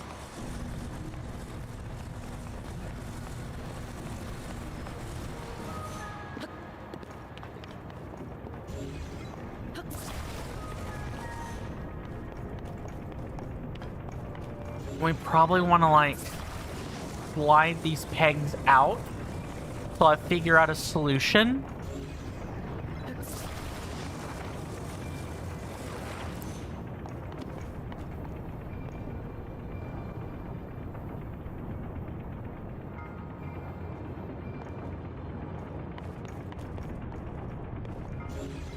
Okay, well, first I need to, like, put this peg in and stop this from moving.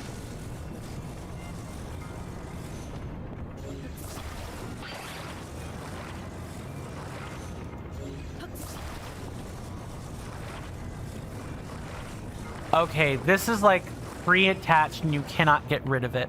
Got it.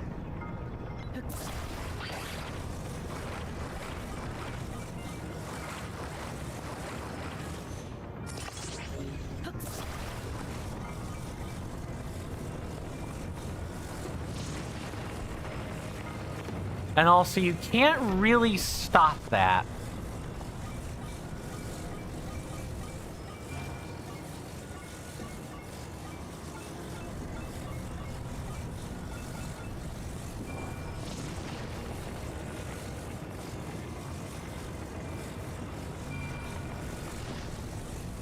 And I think this might be why the second platform is here.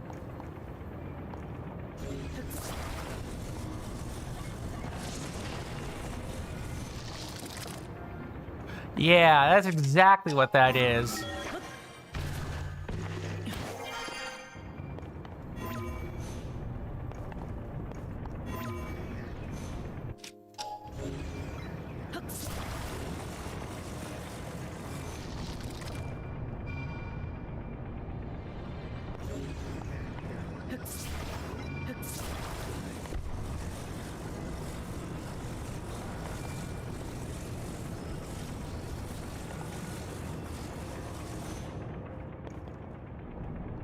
Okay, and then I'll just go back to that. Gotta figure out how to, like...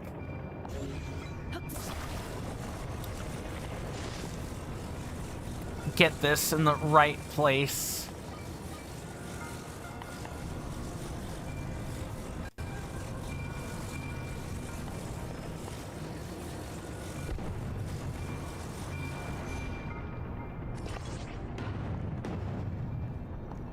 Aha! But now we just need to get this thing to, like, rewind and stick there.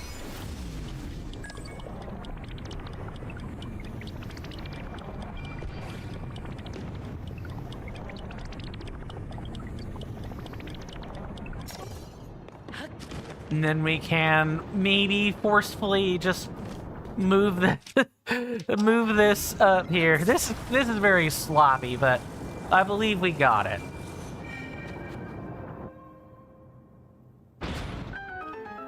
Ba-da-ba-da.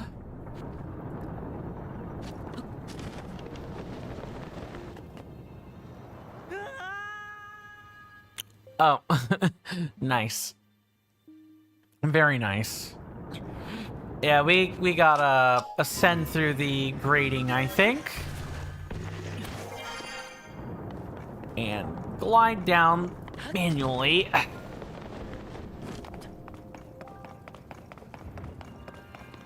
We got the chest. I believe that does it.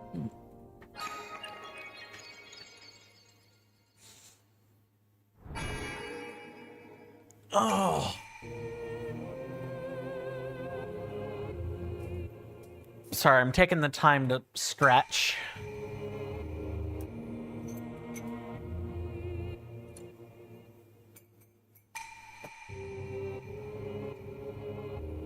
I'm letting this particular cutscene draw out because in about maybe 20-ish seconds, or right now.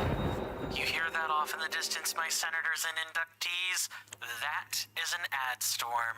In about 5 minutes, it'll blow over us, and then we can get right back to the gaming. Thanks.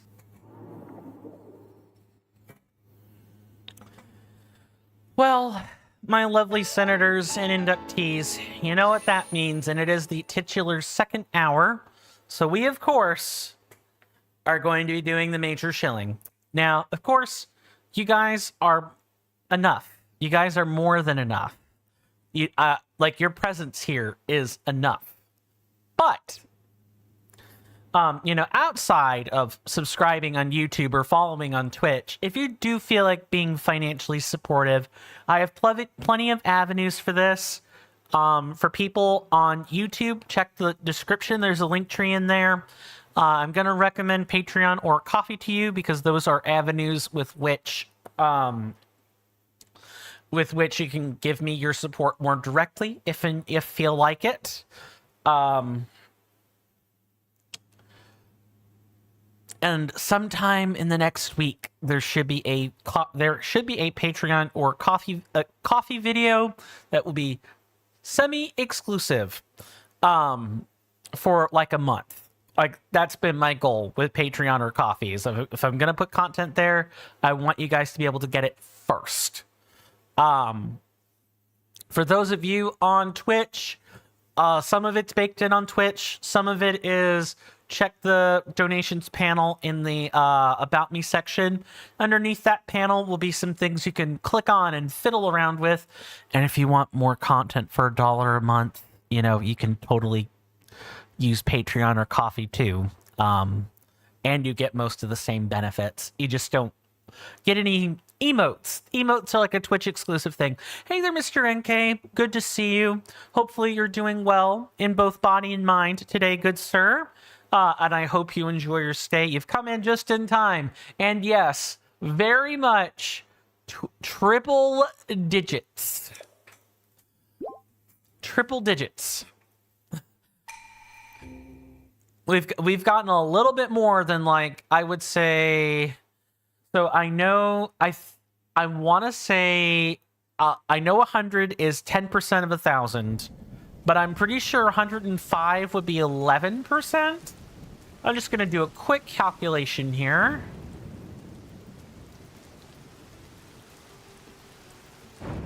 Whoops. Would help if I did that correctly.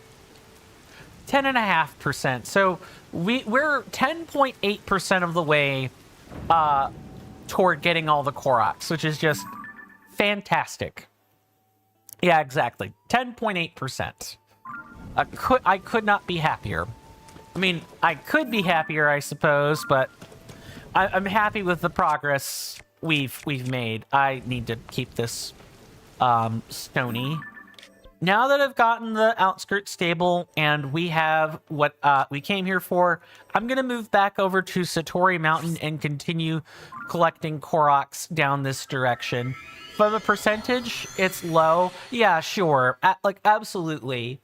Definitely low. But Korok-wise, as you were saying, it's high. Yeah, 100 of a little over 100 puzzles ranging from rewarding to tedious is really quite the feat in Tears of the Kingdom.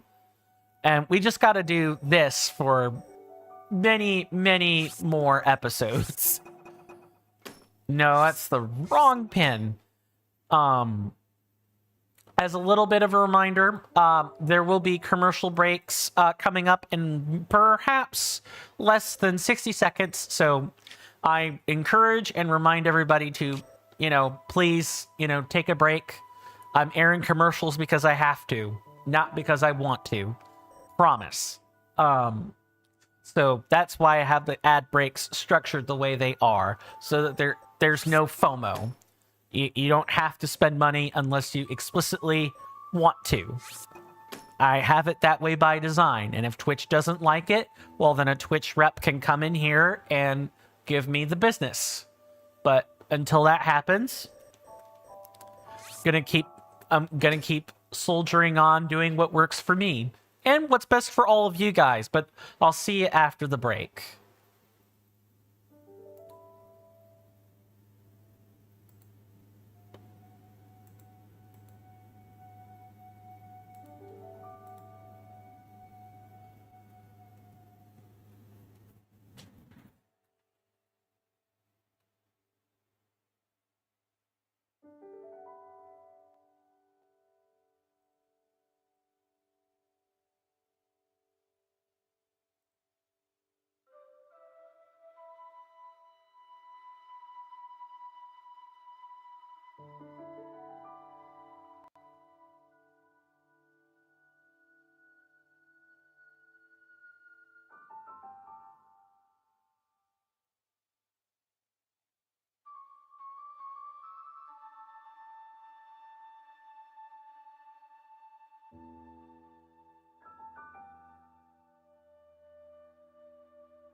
Sorry about that, folks. I'm back. Nature gave me a little more of a call than I wanted, and right when I was finished fixing the Firebot stuff that had gone awry, I'm gonna hope that the events that I have set up have replaced or replaced the need for me to learn conditional effects. That's what I was trying to do, is figure out how to get the timer for the ad breaks, you know, working synchronously again. Speaking of, let me just do a quick check on the intermission screen and make sure the timer is hidden. It is. Good.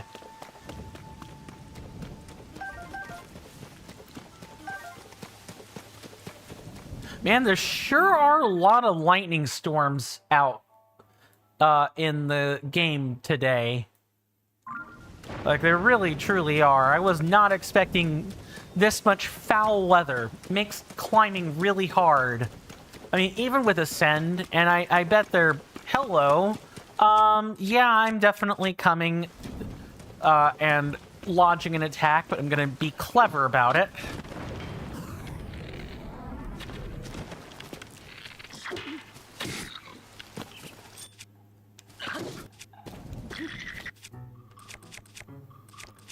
Yeah, I'll take a High Nox hammer.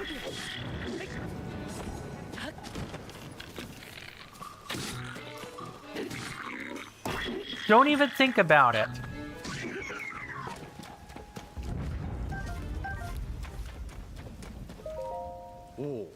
Oh, hell. Nars?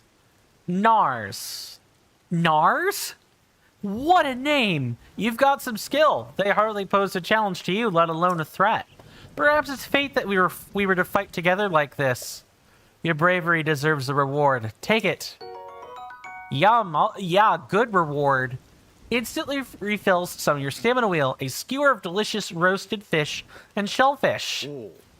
I could go for some seafood right now. I could go for some curry right now. I am... All of the pasta I've been eating lately has just made me more... has just made me crave curry more, not less.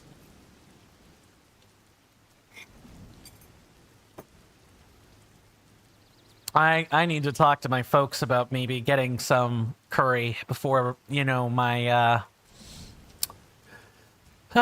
before my client job next week starts.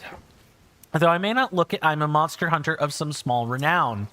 I spend my days traveling the lands of Hyrule in pursuit of a myriad of prey. At the request of a fellow named Colton, I'm presently hunting bubble frogs, mysterious cave-dwelling creatures. I've heard that one such beast lurks in a cave in this very region. The question is, which cave? If I could just determine which cave it's hiding in, slaying the bubble frog would be simplicity itself. But until I find that all-important cave, I cannot demonstrate my worth. It's supposed to be somewhere nearby, too. Perhaps I'll search more thoroughly after I've rested my mind and body. So we've met another capable Hylian. You know what? I'll take it. There's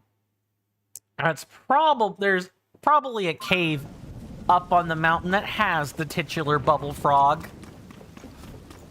Not gonna go in that cave yet, though. Like I said, I'm gonna save caves for after getting all of the shrines and Korok seeds. When we take, you know, dives into the underworld of the game, aka the depths, that's when I'm going to enter the caves. Because they'll serve as a nice contrast of... Oh, you know what? I thought Wizrobes were not a thing in this game. I guess they are a thing. I guess that enemy is too iconic not to be in the game.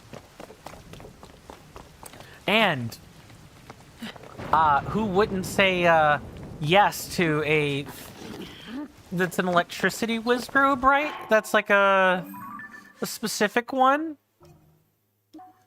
Compendium. Yeah, electric Wizrobe. It's not a thunder Wizrobe or something a bit more threatening.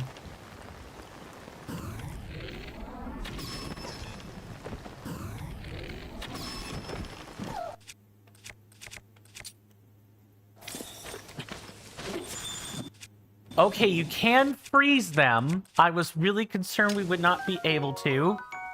It's as hard as a rock, but it is supposedly edible. It restores a small number of hearts and has a cooling effect.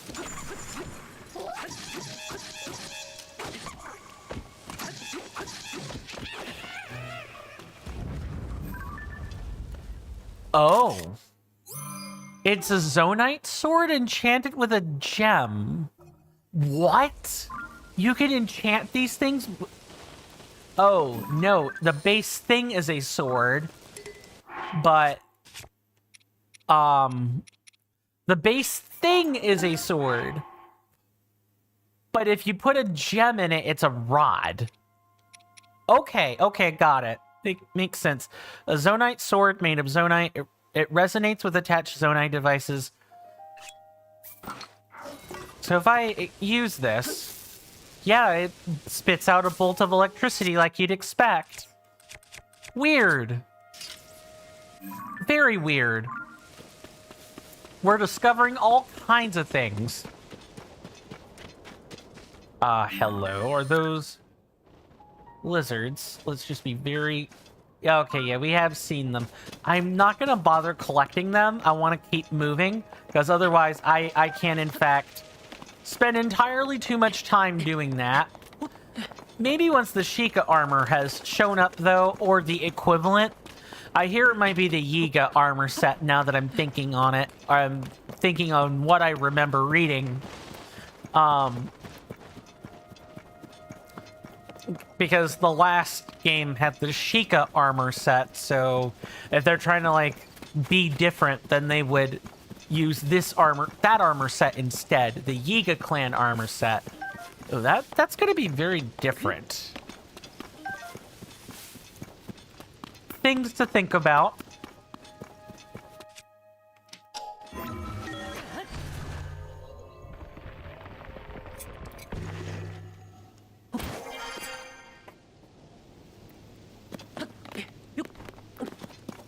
I suppose Satori Mountain would be the first, the tallest mountain to... Maybe not exactly the tallest mountain, because if I look this way, there are taller mountains. But, this definitely would be a mountain to have had Zonite pieces fall... like, Sky Island pieces falling on top of it.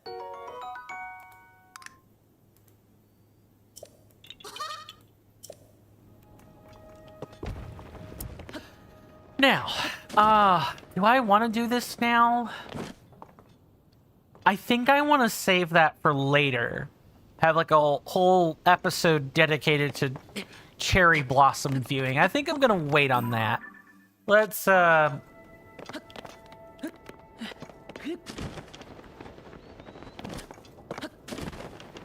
Game, I'm begging you to let me cross the pin out. Whatever. Let's keep moving.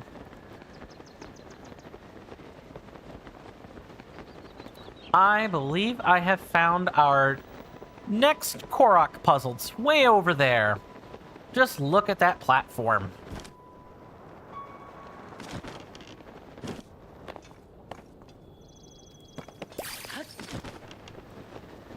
Oh, we have to... Oh, thankfully this wasn't too difficult.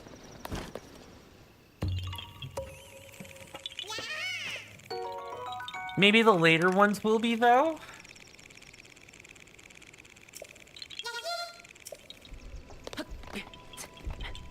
Every 10 Koroks, yet another single solitary percentage point. Pretty soon, though, I'll be admiring the progress we are, in fact, making with the Koroks. I haven't gotten to that point yet. An ancient blade. An ancient dagger-like blade. It's too small to wield as a weapon, but it can be used as an arrowhead. Interesting. Hello, Mr. Bear. A honeivore bear? I'm pretty sure. A honeivore bear. What? Why not just call it a grizzly bear or something? Yeah, get out of here with that. This prize cut of meat is usually from a large animal. Any connoisseur would rank this tender, juicy cut of meat gourmet. Expect an exquisite meal when cooking with this. I was going to take a picture of the squirrel, and that never materialized. It is Tears of the Kingdom. That is true. That is true. But were they called honeyvore bears in Breath of the Wild, though? I'm pretty sure that was just given the designation of bear. I don't know. Voring does just mean to eat something. So it's more of, it's not what the, how do I word this? My ick with that word does not come up when the word is used in the right context. You don't think there are bears in Breath of the Wild?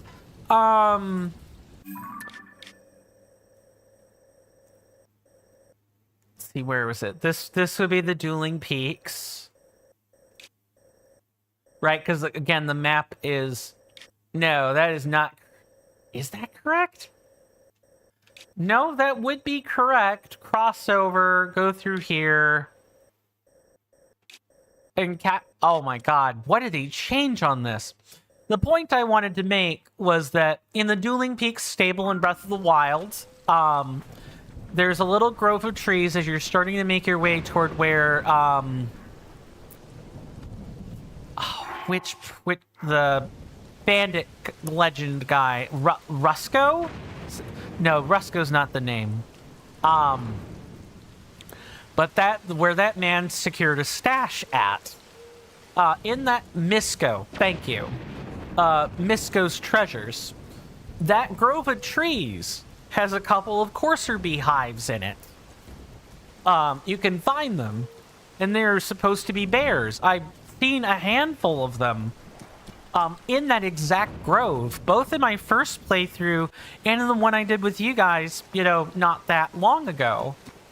Both in my off time and on camera. I'm not saying you're wrong or anything, it's just my memory is saying something different. That's all. Let's make sure I've logged these Koroks. I don't want to stand here on ceremony. Maybe I'm misremembering. I feel like I'm gonna have to crack open Breath of the Wild later and confirm that for myself. I could also just take a look at the pictures that are in the compendium, and I'm sure we'll find that in there. Yes, give me all of these lovely, wonderful pictures.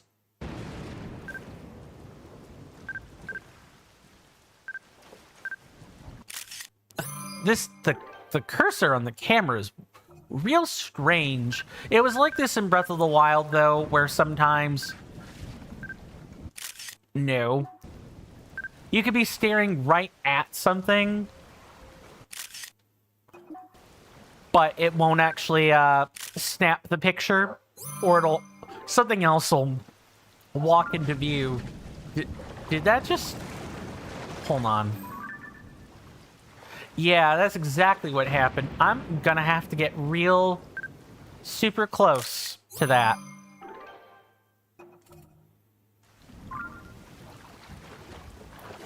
Alright, so now we walked where the pin was. I'm pretty sure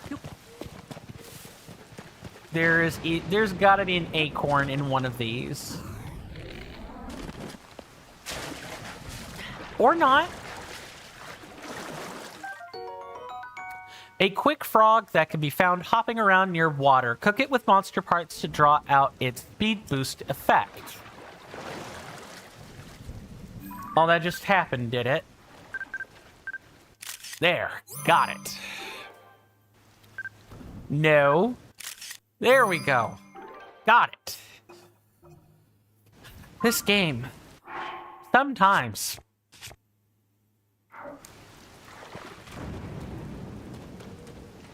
Okay. this might be a unique puzzle then, because there's no acorn in that. Do we need to complete the picture? Let's do a little bit of scouting around with this one. Maybe it's put the put the rock in the hole. No. All right, what are we dealing with then? What's the map gotta say? Ah, that would be why. Okay. So we need to head over to the other part of the lake. Is this that is a silent princess.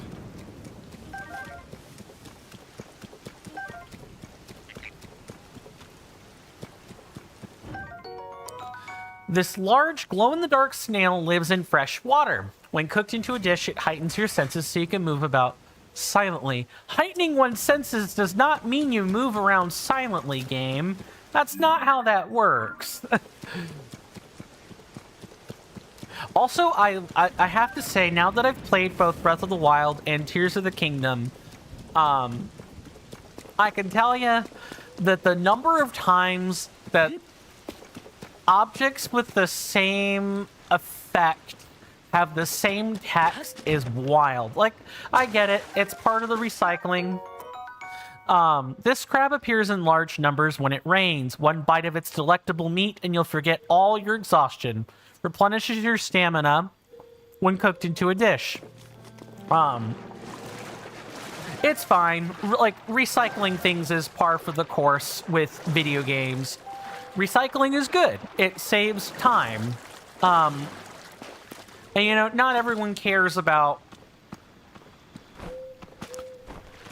Not everyone cares about, you know, having all unique assets and everything done by hand. Like, if you're a person that does care about that, you know, that's fine. But understand that that is not an industry norm in games, like, at all. The industry rewards you for being efficient more than anything. A strange mushroom that glows softly in the forest at night. Cooking it into a dish unlocks the nutrients in its cap, resulting in a meal that will allow you to move stealthily. That's at least a little more believable. A little bit. I know where that flower is, or yeah, I know where that particular flower is, so we could just grab some stuff like real quick.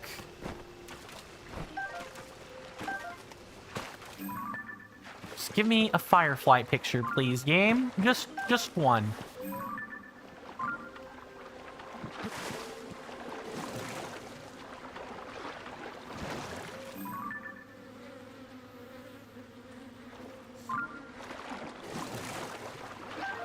Ooh, that might not be...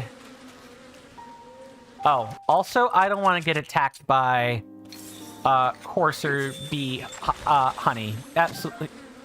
What? Why didn't that work?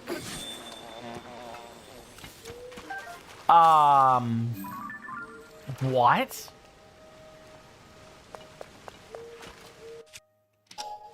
Wait. Can you actually make platforms? Oh my god. Okay, let's get a camera out.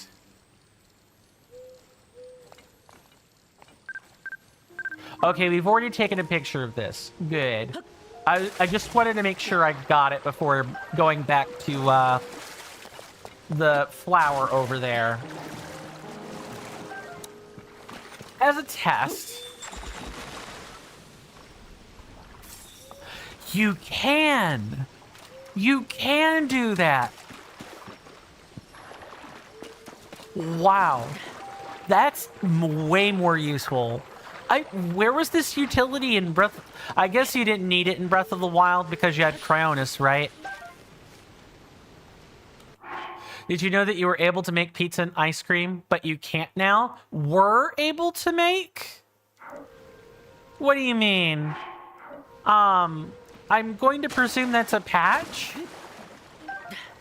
Like somewhere in the patches. Like, yeah, I did read the recipes list.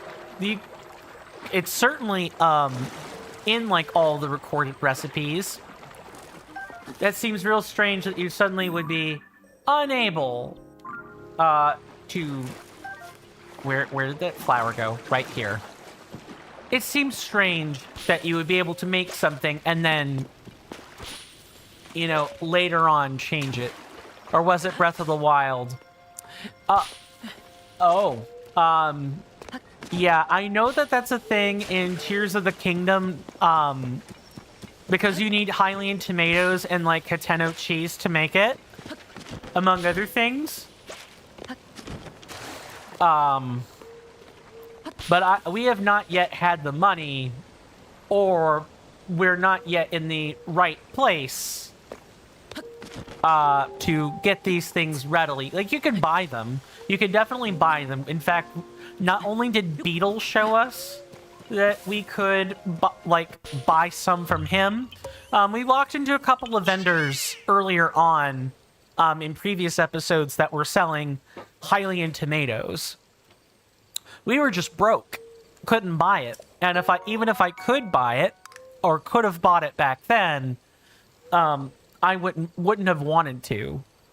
Because I was saving up for armor, among other things. Okay, can go ahead and take care of that on the map. Cool, cool, cool, cool, cool.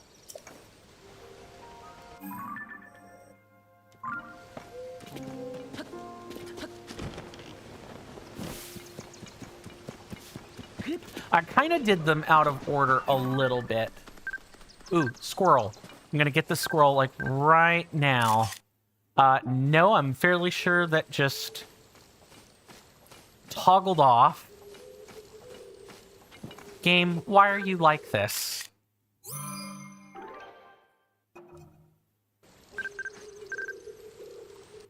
There. The squirrel was one of the more trickier photos to take in Breath of the Wild. It was Breath of the Wild? What do you mean?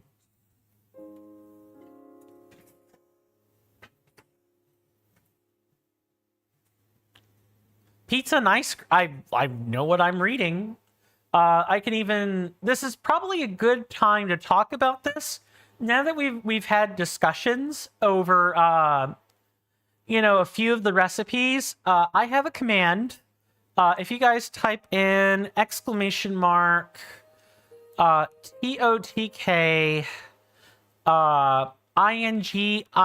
INGINFO into the Twitch chat, or for you guys on YouTube, it'll be asterisk TOTK ING REC. Pretty sure it's that one. Just take a quick look. Yes. So it's not as fancy as the previous recipe tracker, but these are all of the recipes. You can actually check them off on like a real proper. Actually, no, but you can print it out. The nice thing is that you can print it out and check it off for yourself. Let's take a look, because the dishes are listed pretty much in like clusters. So if we look, yeah, recipe 107 is Hylian tomato pizza. Now it's possible that I should say it is possible that they patched it out, and you know the checklist hasn't been updated yet. Like the resources I've cobbled together are not foolproof. Yeah, they're not foolproof. Like, stuff can happen. But according to my checklist, it's still here. It takes tomatoes, wheat, and cheese. That makes me want pizza, by the way. Just pointing that out. Pizza's good, generally speaking. Although I've had pretty cruddy pizza. Here's a question I can ask, folks. What kind of pizza have you had that you've not generally enjoyed? And if people are gonna say school lunch pizza, I'm gonna say sure, that's fine, but we all know that American school lunches typically suffer in the quality department. Because I remember having, you know, school lunch pizza as a kid. The experience was not that awful. It at least had a cheese and it had a cheese, a meat sauce, and the bread wasn't doughy, but it also wasn't like a flatbread pizza either. If you know what I'm saying. Okay, we're at the spot. Actually, we're not quite there. It's this spot right over here.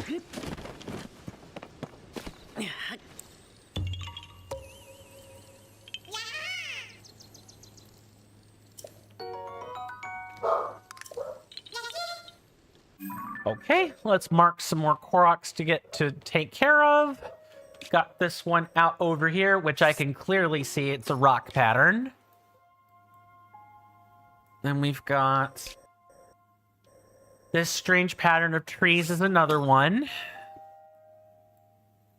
Then we've got this one over here, which may or may not be in a cave. Then we've got this one, maybe... Let me just make sure I get right up on it. Yeah, right there.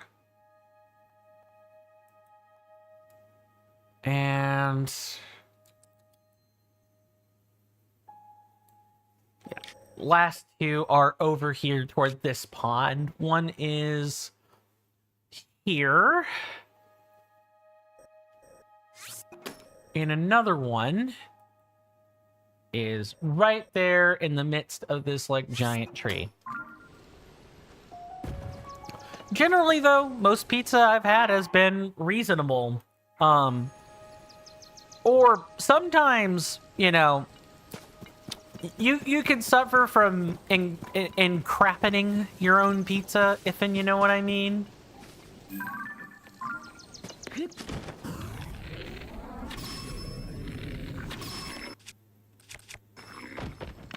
Did I get the Room of Awakening, Korok? I sure did. I'm more than happy to go to the sky map and demonstrate that for you.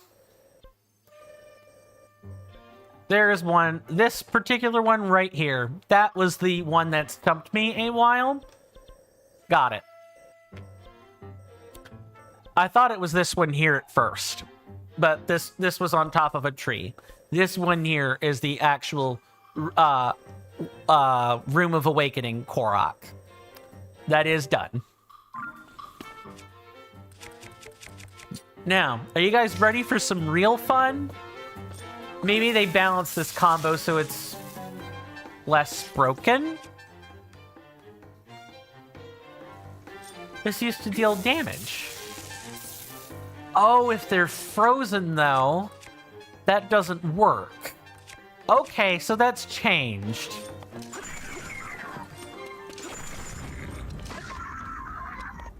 Interesting. Okay, so the combo is not quite as good. Like, it won't damage the frozen enemies, but I think I'll try it out next time on a frozen and unfrozen enemy and see what happens there. I'm pretty sure that should be the same.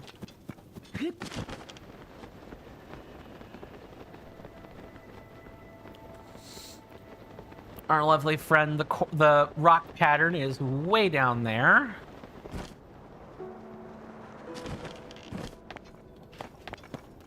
Give me 1 second, guys. I hear some scratching on my door. I need to go figure out what's the issue with my dog. I will be right back.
Sorry about that, folks.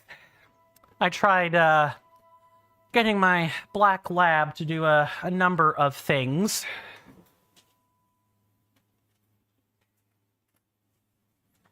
She has ultimately decided that she wants to be right here with me.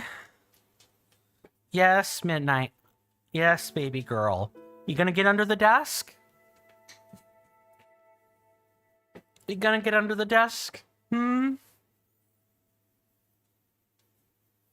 on. Go get under the desk. Midnight's down. Good girl. Good girl.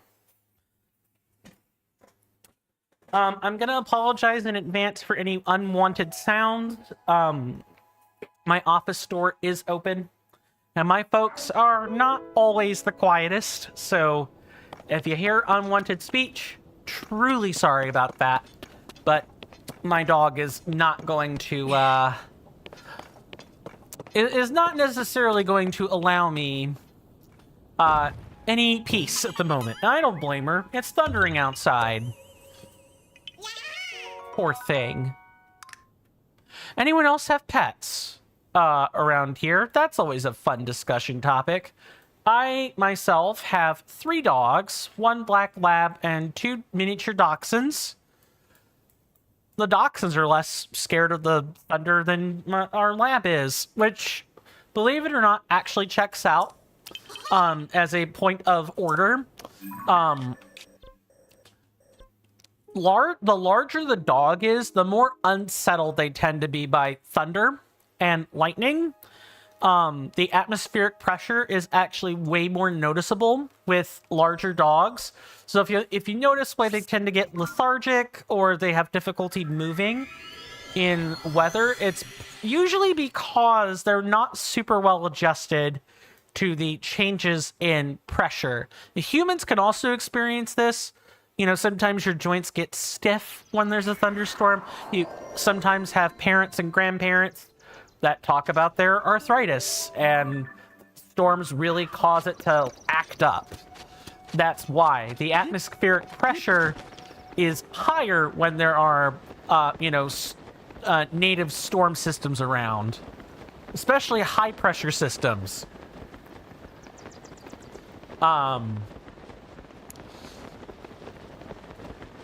It's something I haven't noticed yet myself. Like, I'm fine in a high pressure system, but my folks talk about what storms do to their arthritis, their back, and their hip all the time.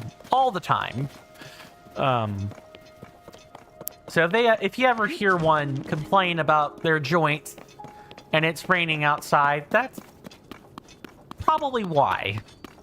Because the pressure is aggravating either arthritis or it's unsettling. It's not unsettling. That's the wrong word. It's aggravating to their joints, or it's causing the joints to kind of like lock up a bit, which is also not good. Foul weather won't aggravate tetany, but if you've got tetany, then that means you need to go get your booster shot. That's a whole different cup of tea. It's not this rock.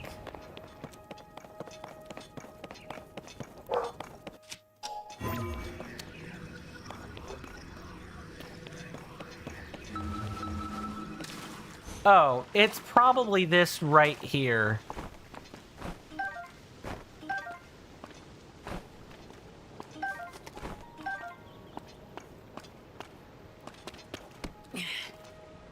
Or one of these rocks. It's probably this one right here. Wow, nice. Game makes me out to be a cardinal liar right here. It may not be a rock. Ah, in fact, it is an ascend puzzle.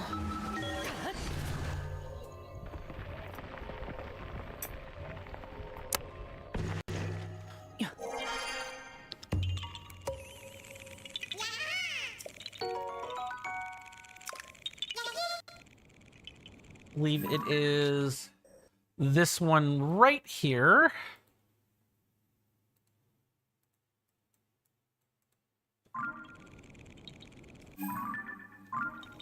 head over to the blue one next. Or I say the blue one, but I mean the blue pin. And is that, yeah, 114. We're making good progress. I mean, it's not as, you know, fast as, say, maybe... What the heck? What is this? Oh.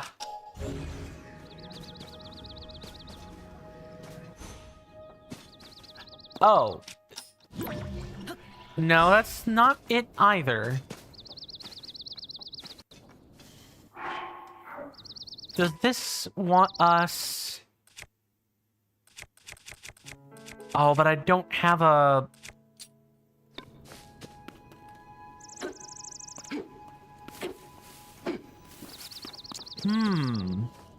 Does this want us to chop off some branches? I'm gonna try.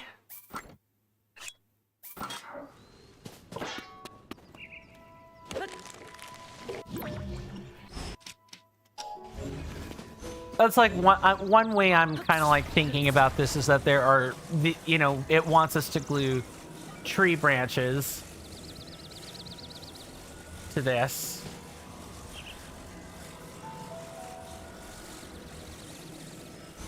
No, that's not it either.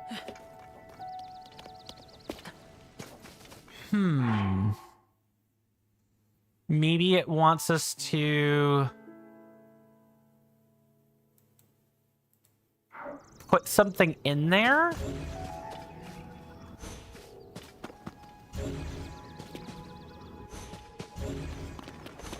Maybe a boulder, let's say? Oh, okay, this is a rock, not a boulder.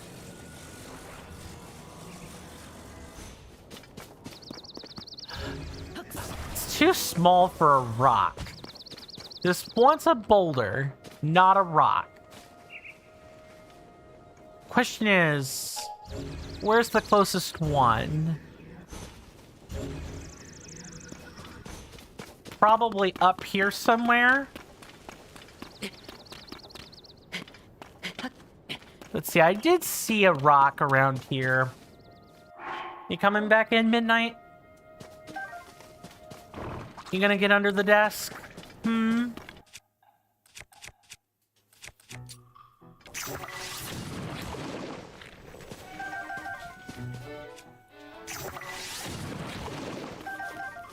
Oh, I could have used the elemental rods to maybe, like, fix some of this. Okay. Yes, Midnight. Sit down, baby girl. Sit down. Where the heck is this boulder at, then?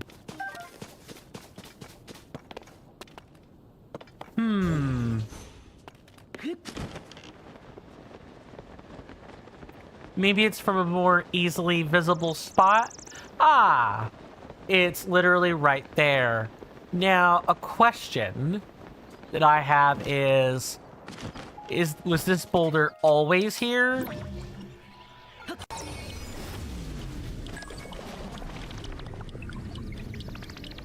Yes, it appears so. It appears it has been here for a while.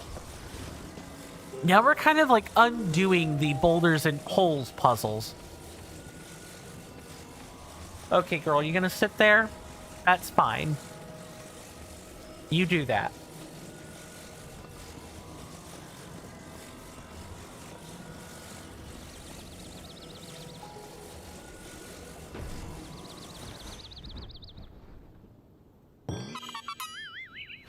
That's weird.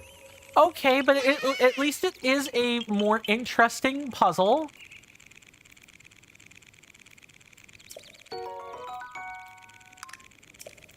That's actually kind of nifty. All right, now we can move on and get off the mountain. Because this is like the last one that's in and around the Satori mountain area. I promise we're gonna make it to the Coliseum Ruins today. It's why I started over here around Satori Mountain instead of, you know, starting at, say, the Skyview Tower and panning out this way. I have a method to my madness.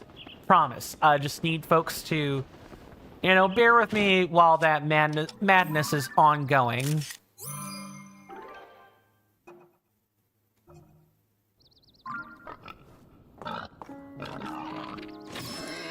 Don't even think about it.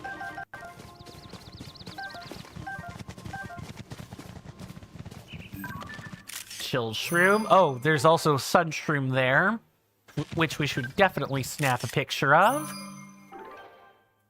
We're just finding everything in... And it's album time. Select all. Keep those. Delete the rest.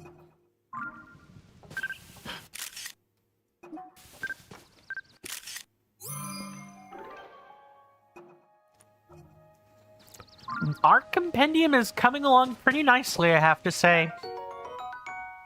Often found at the base of pine trees in cold climates, which I guess this would be one of them. These mushrooms are cool to the touch and can be used to cook dishes that allow you to stay cool even in arid regions. A bright red mushroom that grows in hot climates. Imbued with the power of heat, it can be used to cook dishes that will allow you to endure the bitter cold. And this mushroom is known for the natural slice in its cap. Eating it fosters your competitive spirit. Use it when cooking to prepare a dish that will increase your strength. Wow. Talk about fluff.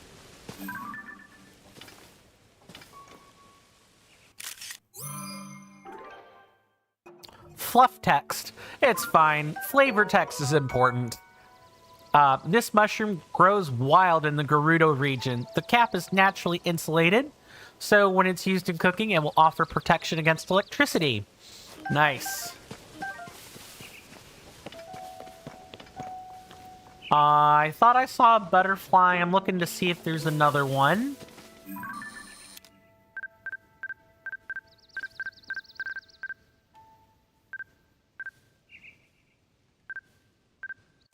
Ah, no, dang it.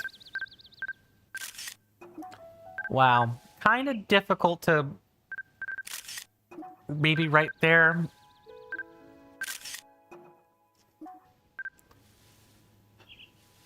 If I move very quietly, I might be... Ah, right there.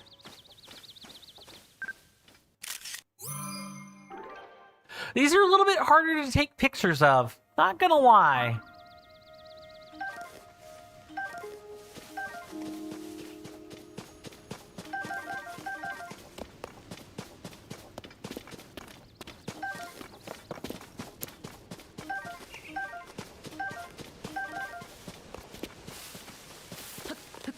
I'm willing to bet it's a rock. Yeah, look. Another rock. Dwayne has made his appearance for today.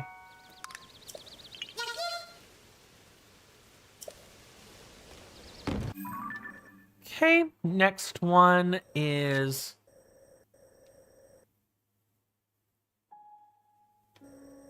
Oh, did we go... We went toward one that was not on...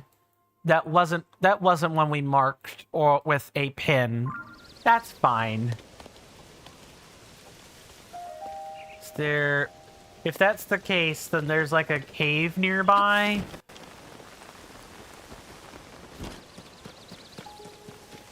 It's probably underneath this, if I had to guess. I'm not going to get distracted with the cave, but... Yeah, okay, my hunch is correct. Let's move on.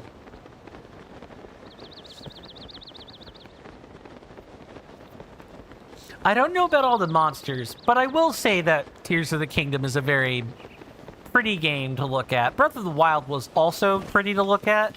Tears of the Kingdom, though, even though there are more horror elements, I find, it's still a pretty game to look at. It's very visually striking. If you're wanting good eye candy, you will hardly be steered wrong with Tears of the Kingdom, I would say. And I'm sure the Switch 2 versions are even better, visually speaking. It just stinks that... It just stinks that it comes packaged with, you know, pre-bricked switches and, you know, hardline legal policies that don't help anyone. That's all.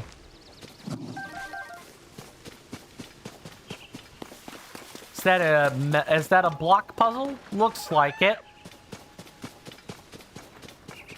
Or it could be at the height of this tree.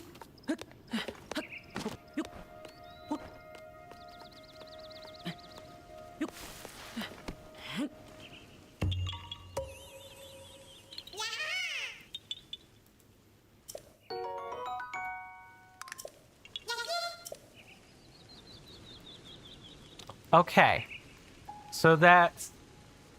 We only have 2 more seeds, and one of those is the last one in the, let's call it the Satori sub-region of you know, Hyrule Field. I'm willing to bet, is it this one right here? Yeah, it sure is. It's like probably right over here. And then we can move on to the actual field ruins, which we will have 1 hour to like meander through all on our own. Down here. Let's see. There is one off to the side. And there are 3 in and around the ruins. One's here, and in fact, I remember one being in that exact location. They were fairy lights last time. Though it looks funny because the map is compressed, but I recognize the spot. It's this one here. And the last one is like down on this bottom shelf, I think. Yeah, that object right there. All right, let's return back to this particular shrine and keep going. I'm being careful with how I move around in my chair. I don't want to roll over my dog's paws. You hear that off in the distance, my senators and inductees? That is an ad storm. In about 5 minutes, it'll blow over us, and then we can get right back to the gaming. Thanks. Thank you guys so much for hanging out with me today. You guys have been awesome so far. We've got 1 hour left to go, but I promise it'll all be worth it. I absolutely do. I know we're spending a lot of time doing tedious things instead of, you know, regional phenomena, which is the thing everyone wants to see. We want to see the story. Got it. But if we're going to go for the full completion experience, we have to eat our vegetables. That means the Korok seeds. They smell, they stink, they're gross. It's an extended poop joke. Got it. But they're still necessary for the full completion experience. There are 1,000 of them. We cannot ignore them. And if we do so at our own peril. That alert that we heard earlier was the 3-minute or the 5-minute warning for the 3-minute commercial break. I encourage everybody to get up, grab a snack, or find something like pleasant to do for those 3 minutes. There will be a timer that's on the screen. As soon as the timer is over, I am usually back at my desk. Hey friend, been feeling too tired too quickly lately? Then you should cook dishes that have Endura carrots in them. Those will boost the upper limits of your stamina. Oh yeah, those are tasty dishes for those of us who need to work for a longer time before we tire out. Endura carrots are said to grow in the mountains around here. I mean, just so you know. Although it's fairly hard work to get up a mountain, isn't it? Well, enough of that. Want to see what I'm selling? Fairly proud of what I've got in stock. You see what you're selling, but you're not selling any carrots. I'll trade in the worst weather, so just call on me whenever. But like I was saying, we have to eat our vegetables. You know, 100% full completion isn't all fun and games. Not all sunshine, rainbows, and plot lines. Sometimes we do spend gratuitous chunks of the game just exploring.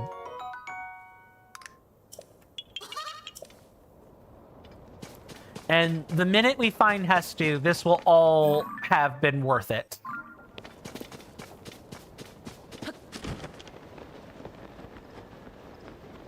Is it going to be an acorn, or is it going to be a put a thing in the thing? Ah, it is catch the seed.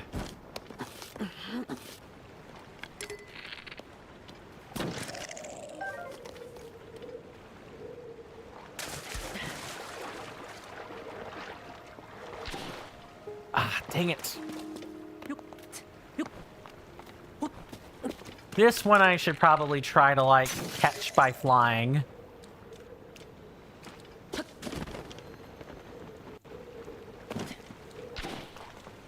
Really?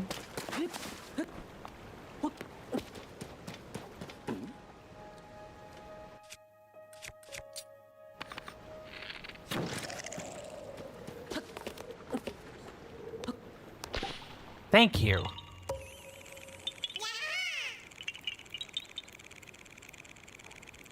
Oh, and I didn't mark those. I need to do that.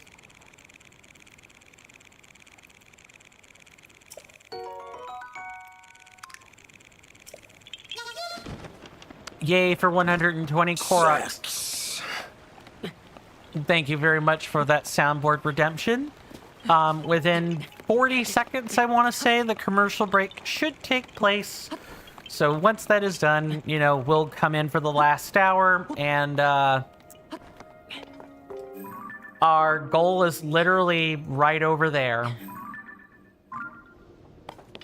What the heck was that, though? I guess we got a new tiny bit of a distraction. Okay, my dog is not in the office. I'm going to shut the store. And I'll see you guys after the commercial break.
Sorry about that, folks. I am back, and I totally forgot to shill this, but I am looking to get I am looking to unlock some sub points for the start of next month. That goal is going to go down to 0. Like, that progress bar is going to go down to 0 again at the start of next month, roughly, just based on when people's subs come up for renewal. I am looking to put or have another slot for emotes so that we can continue to enjoy emotes without having to without having to like rotate them out. I mean, I am going to rotate out emotes, of course, in an effort to, you know, continue to improve my own skill, A, and B, you know, give you guys things you want to see. But that's what that progress bar is there for. If you guys feel like being helpful with that, that's great. You know, if not, you know, that's also cool. I just wanted to bring that to everyone's attention. I had forgotten to do that. Basically, the whole time, I kind of try to let the progress gauge speak for itself and not talk about it too much.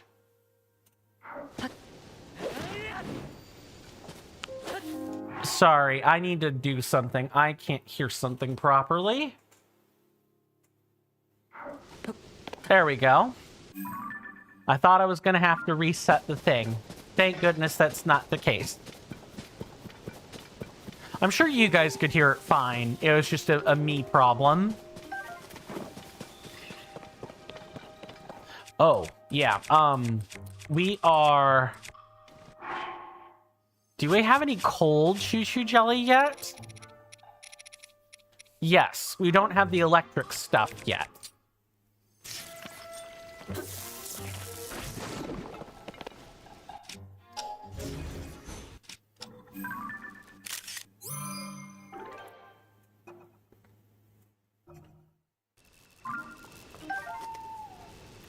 Oh, no, we do have it. It just wasn't sorted right. Yeah, there we go. All right, good. We need to farm elemental chew jelly, I'm fairly sure.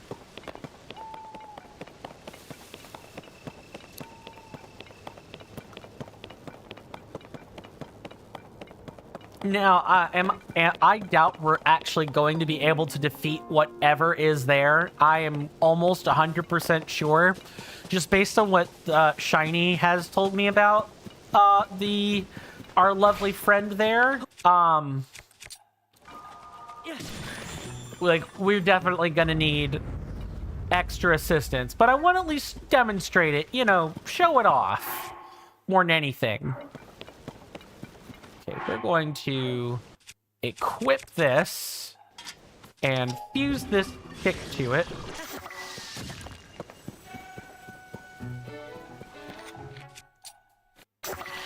No, I definitely do not want to do that.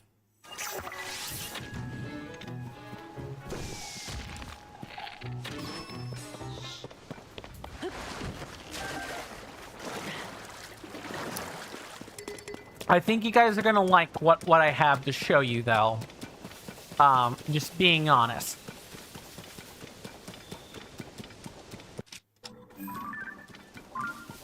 And it's a good way to add some spice into our overworld exploration. So we aren't just, you know, going for random Koroks all the bloody time.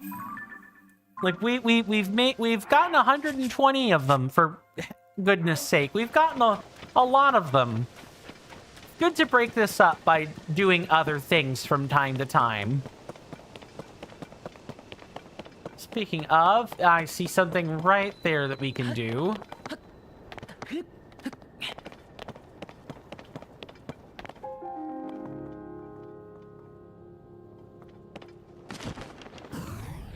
Okay, we're going to make a platform. As soon as I've got the correct one.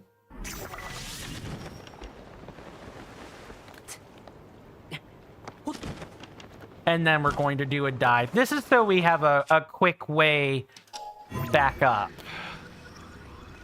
He says, and then turns out that didn't help any.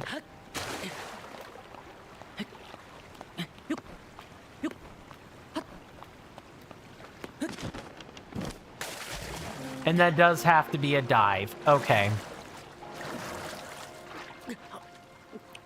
Welcome back, Shiny. Good to see you again. Gleeok battle theme is something you will love for sure. It really sounds like it's telling the tale of a courageous hero taking a mighty foe down. I will try to be quiet, so don't do that, Link. I'll try to be quiet so we can all listen in, and that, of course, means I'll wink out my mic for that. Okay.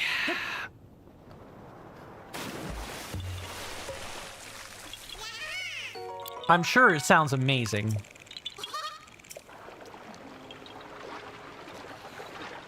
12.1% of the way there.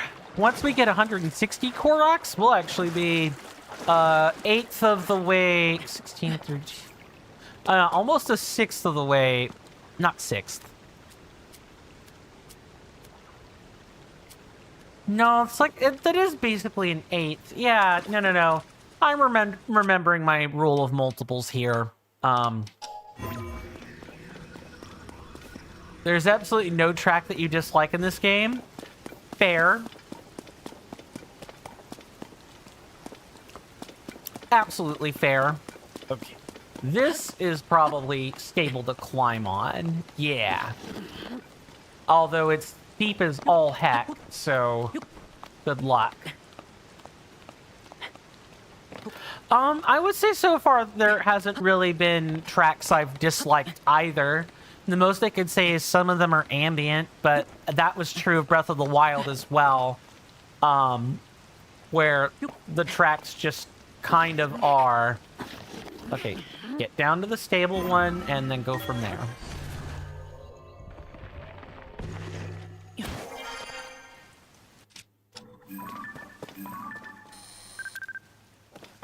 Thunder Gleeok. Oh, they come in elemental varieties. Good to know. Now, in the interest of not losing a whole bunch of progress, like immediately, we're gonna save. And then we're gonna go get her face smashed. Because there's no way in heck. Absolutely not. No way in heck I'm doing it with the gear I have now. Although, you know, I say this, right? I say this, but I did defeat a Frox. A really strong Frox. With, like, just a few Horriblin sledges. This one is a shocking foe to face against.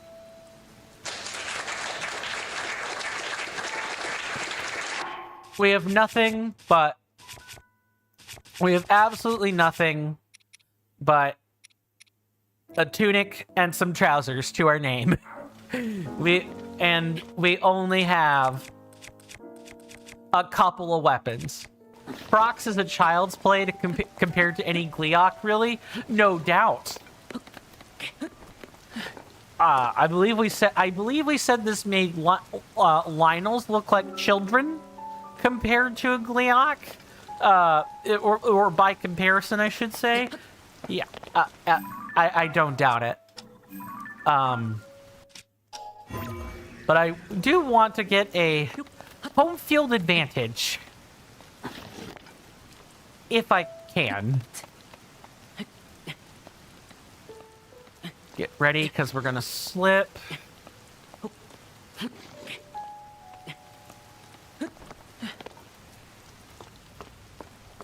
Anything else in here? No, it's just the Gleeok.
I wanted to give it a second to like,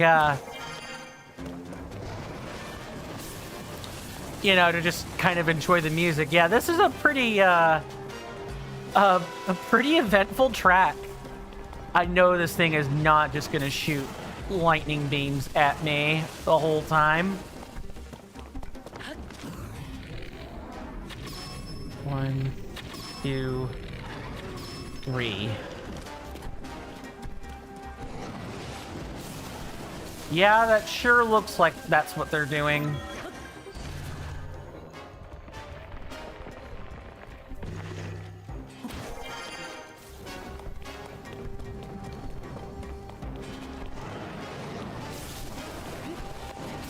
Lionels become trivial once you learn their attack patterns. Yeah, like in Breath of the Wild, I got to a point where I could actually parry Lionels basically non-stop, with hardly many exceptions. Gleeox, this is not what that is. Oh, no.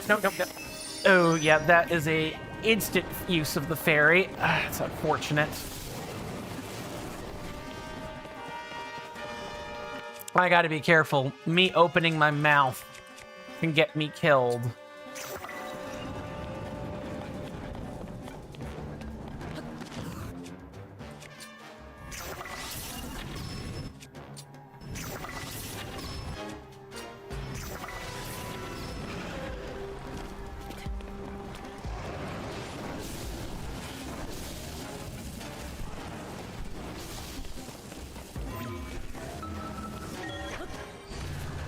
This is more so just a test to see how long I can last.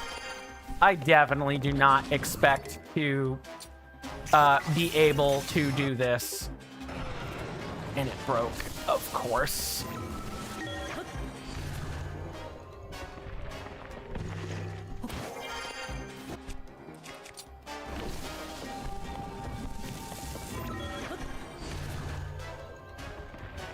This is one of the basic attacks. Oh god.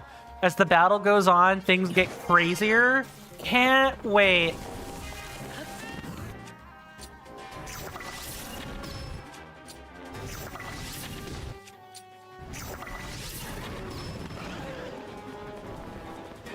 Okay, I've knocked out one of the heads. I know that's not going to be the end.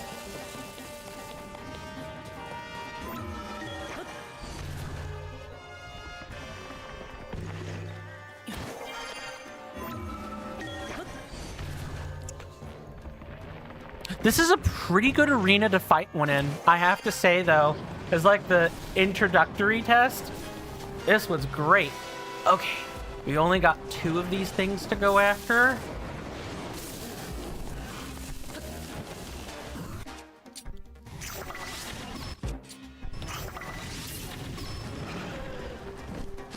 Oh, and that head came back. Yeah, I got trapped into the wall. I ran smack dab into a wall. I'm gonna give this one more try, just to see. I want to see if I can, you know, take care of these heads. I may need to actually use the dusk bow for this one. We'll have to see. But if I'm being honest, I would not be surprised if I ended up having issues trying to do this and I just don't have the correct gear. 5-shot the Gleeok with Zuggling. That was the... You told me about that earlier. Zuggling was like the... It's not the item duplication. That's a different glitch. I'm sure I could fight... Oh, and... Nope, that happened. I think the encounter might feel a bit more fun if I don't do that, however.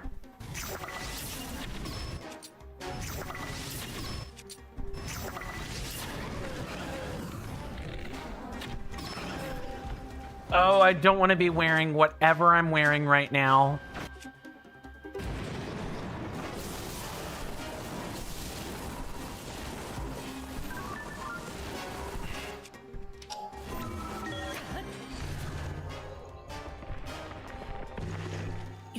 Have I seen or heard of a King Gleeok? No. I'm also quite sure... I don't really have the mental buttressing or stamina to talk about that right now.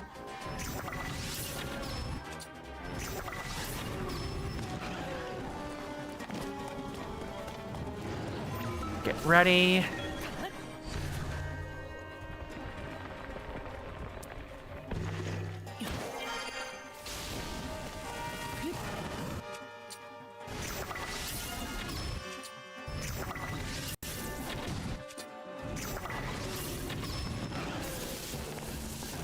Oh, that's not good. Yeah, I'm getting zapped.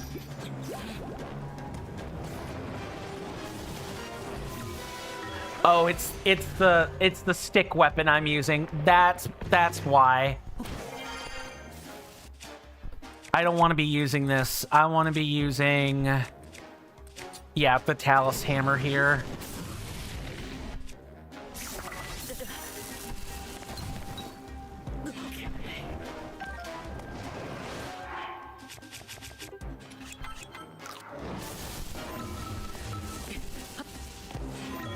Get up there quickly.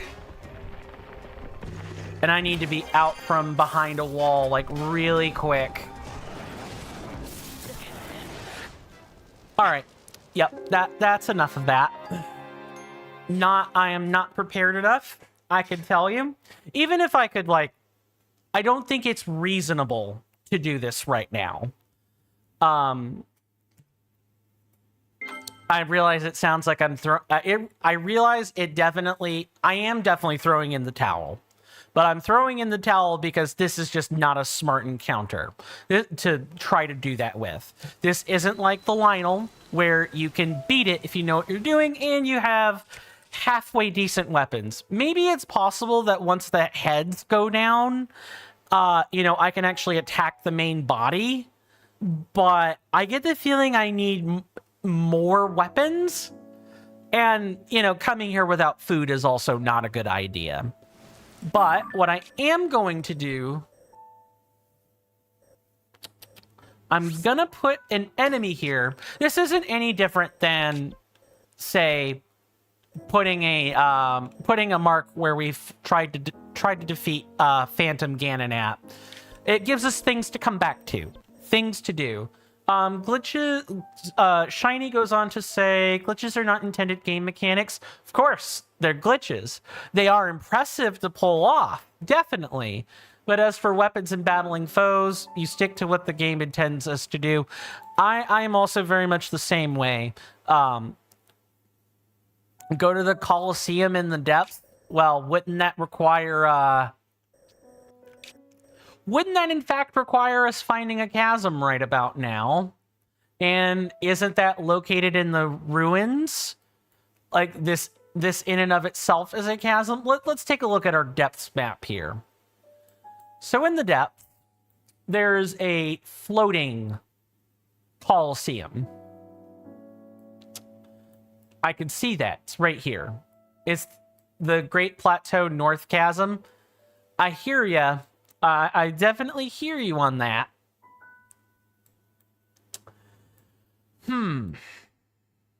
Because the and I imagine the Coliseums are separated, right? So if I look, the nearest chasm, yeah, that would be the Plateau Chasm. We have to go there for a shrine anyway. But if I'm gonna do that, then I'm going to collect the Korok seeds along the way to those locations. That way we're still making progress with what we intend to do. So here's what I'm going to do. I'm going to collect these 3 that we have a pin for here. And then... oh boy, how do I want to proceed here? We've jumped down this chasm already. And we technically have its corresponding light route.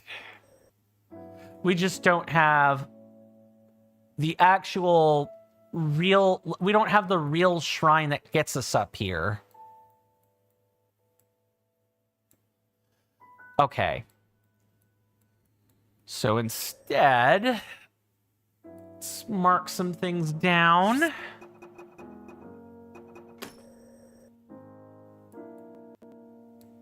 There's one right over here.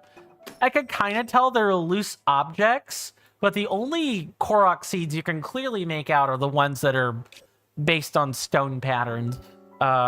This one here. But I can't wait to fight to be able to fight a Gleeok in a larger capacity than what I have or what I'm capable of right now.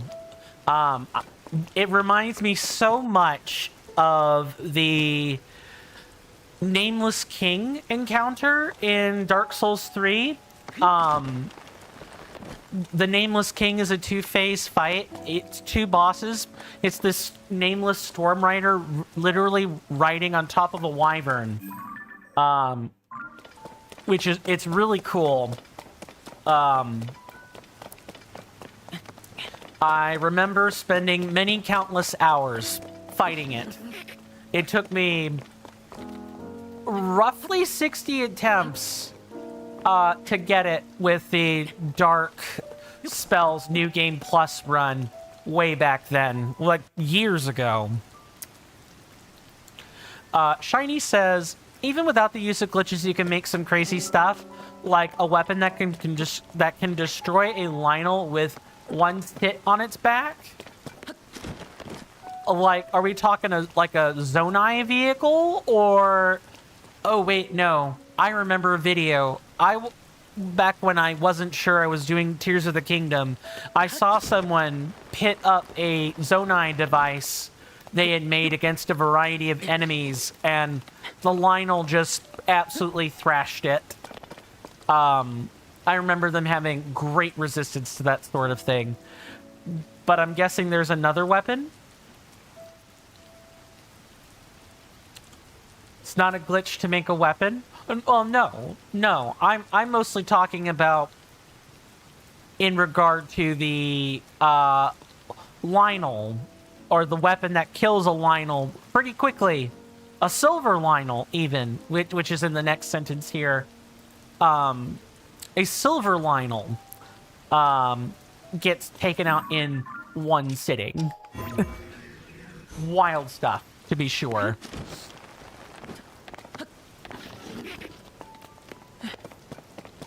Okay.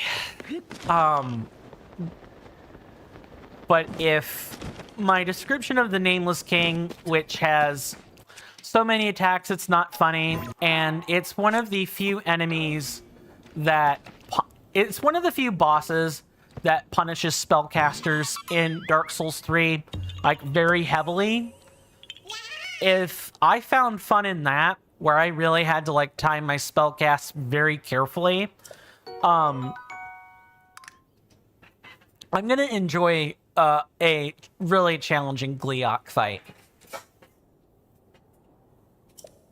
later when I actually am capable of fielding one.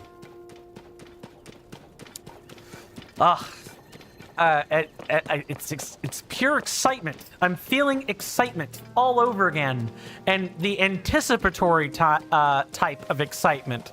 The best type of excitement that one could be feeling. Maybe, dare I say... Oh, I guess anticipation is not necessarily good. You could be anticipating something terrible, but... I mean the hopeful sort of anticipation.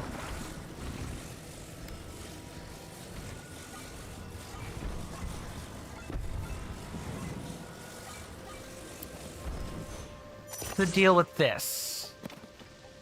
Why give me a pair of grates? There's nothing else to grab.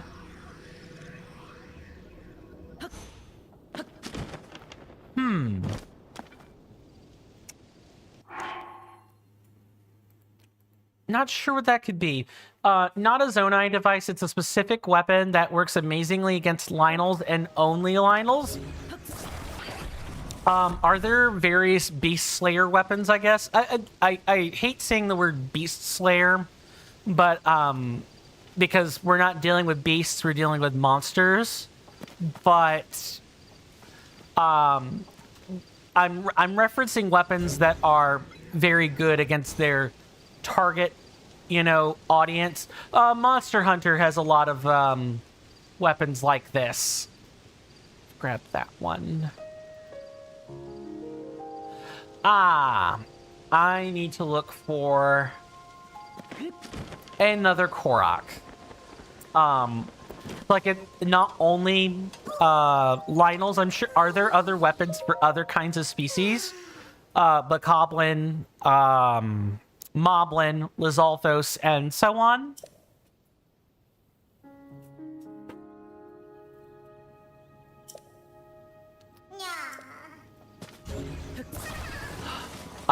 This one wants us to have a Zonai device. Very, very, very clearly. Okay, so here's what we're gonna do. This is how I propose we get up there.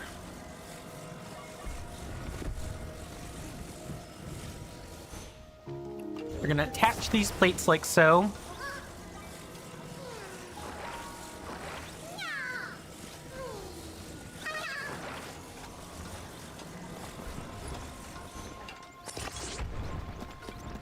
Okay, unfortunately they're offset though. Let's keep you from spinning at the very least. Still offset. Wow, building this is not easy at all. All right, let's try things this way.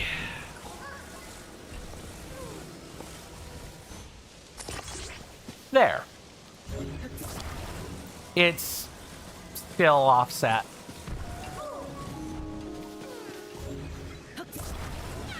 My intention, my planning with this is to put a rocket on both sides of this and then suspend it so that we can just use the rockets to get up there. Let me catch up with chat here. As far as you know, Shiny says only Lionels have the specialized weapon to use against them. You could probably send a video on how it works if you're interested. Sure, there are two places where I'll take either one of those. On our Discord server, there is a gaming channel. Let me pull up the specific name for you. You could also DM it to me. That works. And I'll look at it later when I'm not streaming. Because if I look at videos while I'm streaming on a streaming computer, I will, in fact, probably have the stream crash. I do not want to do that.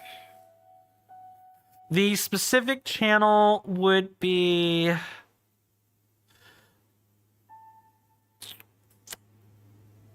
You could put it under the gaming table, or you could put it under the clip channel in general Hangouts. Either one of those work. Let me type that out for you.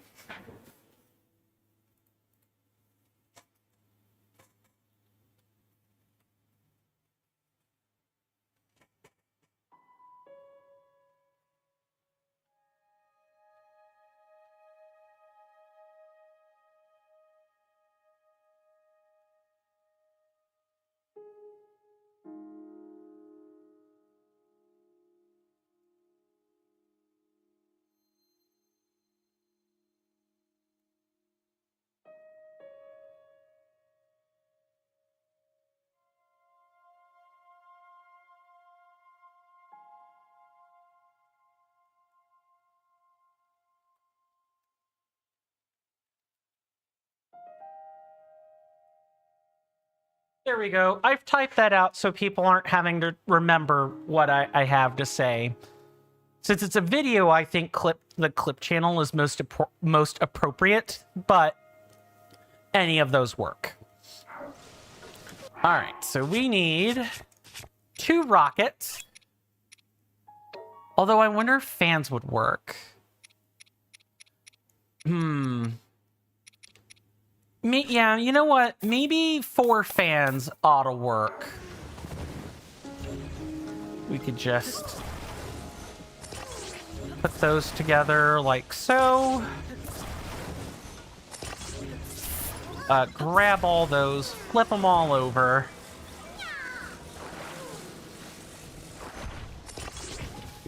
That is not at all correct.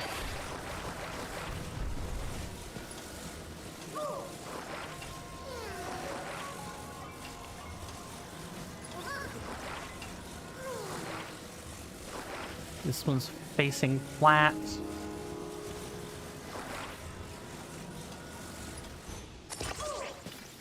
Really?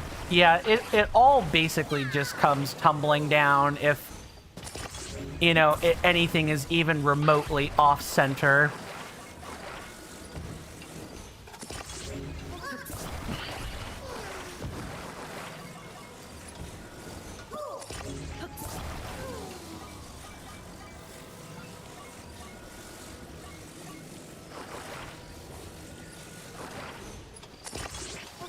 That'll work. I don't need it to be exact. I just need it to be good enough.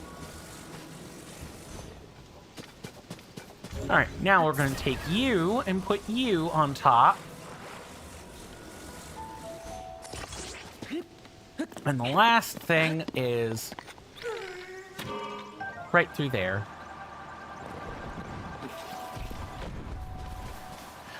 That was nice. Yeah, it has to be...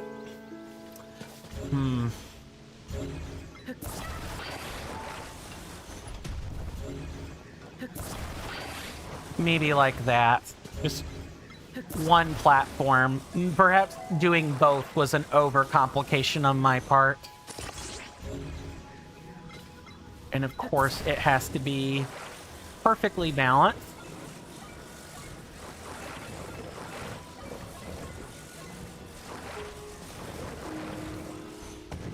Oh, the propeller blades are facing the wrong direction. Welcome to Zonai building, everybody. Welcome to Ultra Hand. Things are like this sometimes.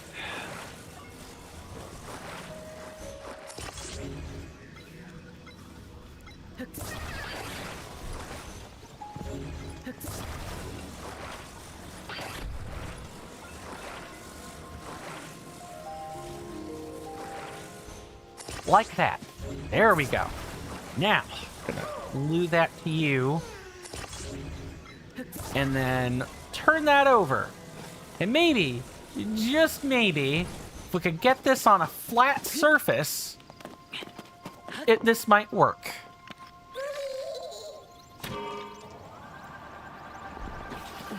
Yeah, absolutely not. I probably need more... I need to think about this a bit more carefully. Okay, what do I want this to do? I want it to go up. Because that's the only way we're getting this Korok there.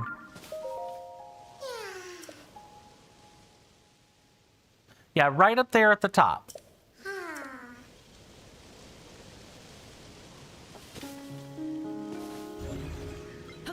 This might be where I need to spend a significant amount of ore to make this work.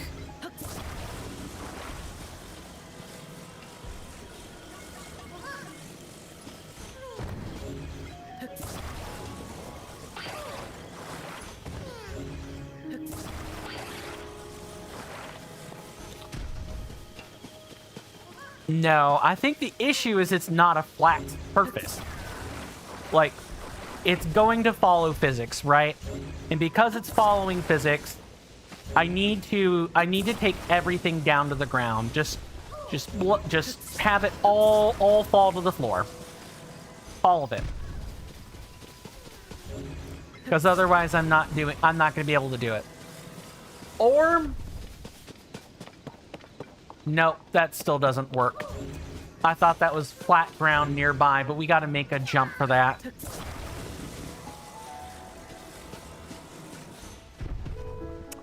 You know what I'm going to do? I'm going to reset this. Let's not try to make this work. I'm probably overcomplicating it, as I usually do.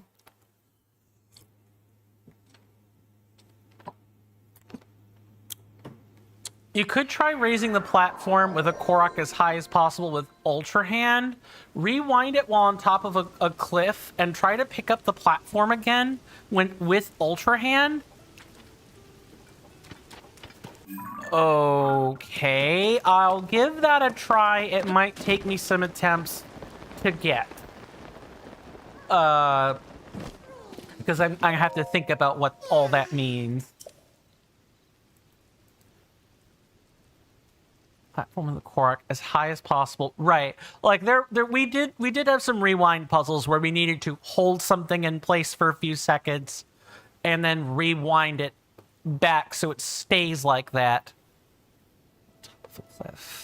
The issue is just I don't know if I'm going to be able to raise it high enough. I'll try.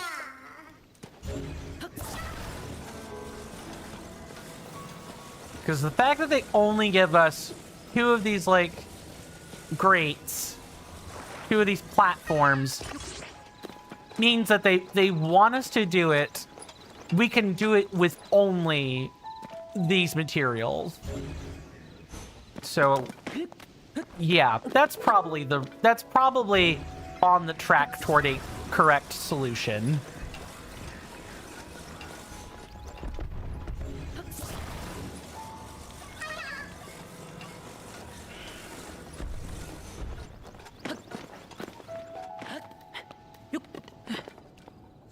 I need this. I need Link to be exactly here. All right.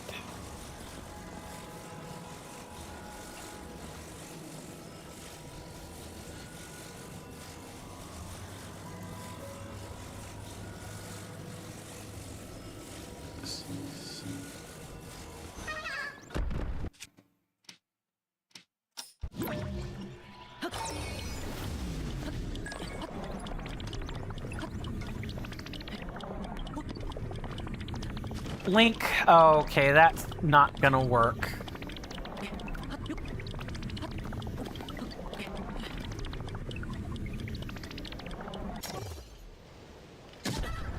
Nice. Bonk. Although in hindsight, yeah, like, I'm thinking it's too high. I'm gonna give it a honest college try. But usually the mode of operations with these puzzles so far has always been, you know, they give us the materials they need for us to make this work. So maybe I need to use the second platform somehow. But wait a sec.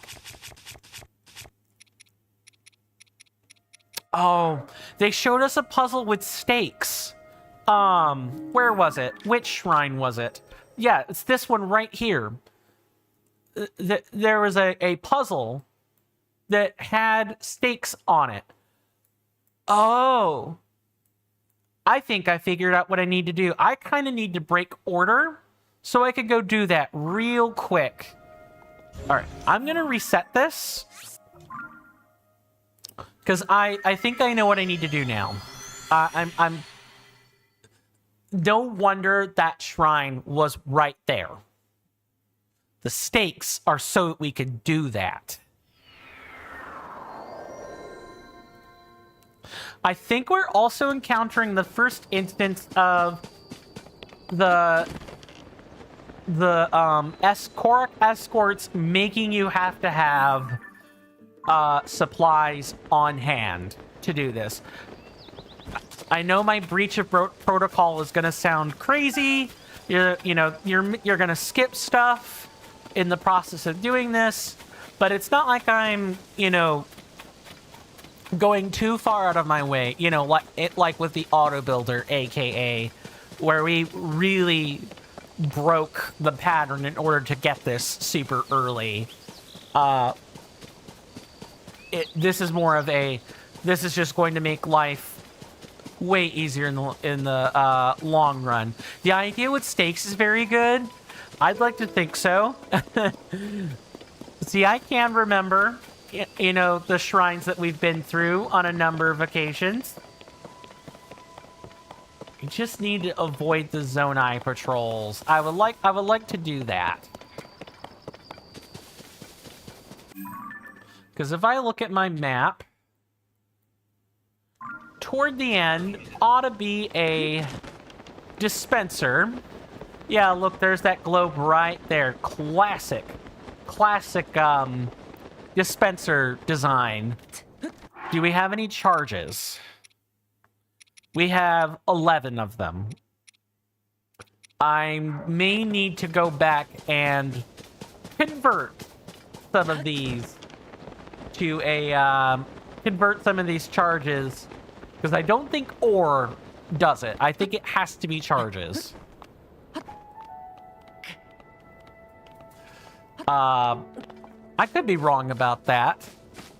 I didn't exactly do a full test of what the game will and won't allow with the device dispensers.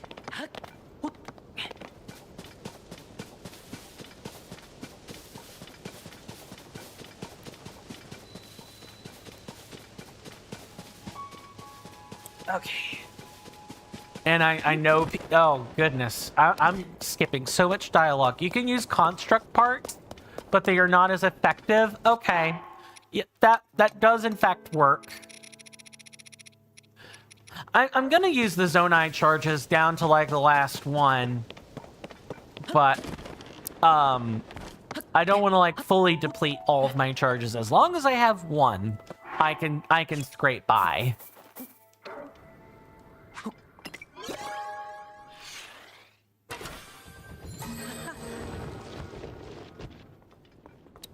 Okay.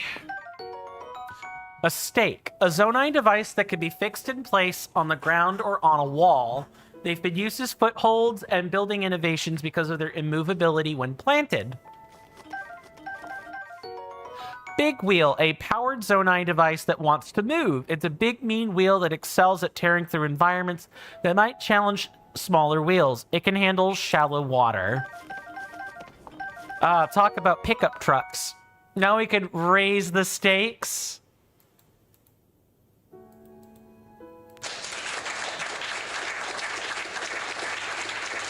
Winky face. I noticed. Good pun there. A Zonai device that you and my sibling would get along pretty darn well. My sibling also doubles as my moderator, and they are more than happy to drop puns with the best of them. I have to have the mood strike me, and then I'm often stretching for the pun in the first place. So I try not to be witty like that. It's usually cursed. Use it to provide temporary power for other Zonai devices. Okay, so things like rockets, perhaps. Probably gonna want a few stakes.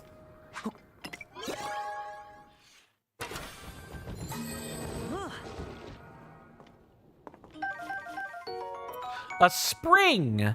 A Zonai device that contracts and then expands with enough power to bounce objects away from it. So we've got springs. I'm gonna try ore. One piece of Zonai. I don't think it'll work. Yeah, it has to be very specific items. Cool. At least we figured that out. Where are my construct horns? Here they are. We'll put 5 of these in here. So I guess the Zonai devices take Zonite things in them, or Zonai-related things in them, which makes some sense. I think that makes a lot of sense. Just, you know, I'm hoping that I get to learn about more things these devices can take. I also perhaps need to maybe convert some of my ore into Zonite charges. Speaking of Zonite charges and like grinding and just you know, how expansive the game is, I'm gonna call attention to this toward the end of stream, because I usually try to call attention to things toward the end of stream. So on my Discord server, for those of you that are part of this, you'll know what I'm talking about. But I have a voting prompt. I have a short-term vote item. It's 3 days long. That I basically have asked, with the grinding, because this game requires grinding, a lot of grinding. And if Breath of the Wild required grinding, this game requires a lot more of it. What do you guys want to see with the grinding? It is a ranked choice, or I'm sorry, it is a winner-take-all single choice vote item. You're allowed to change your vote up to twice. Vote items like these take place on the Discord server. If you guys want to vote on things, whether it be a game we're going to play, or, various protocols that we take with the games we're playing and so on, I like to leave some of that decision-making up to you guys. The Discord server is the only place where we do these votes, because it's easier for me to track that way. And I appreciate you having voted, Shiny. Much appreciated. Every vote counts. Let me go ahead and chill the Discord server for those that maybe are not sure of what I'm talking about.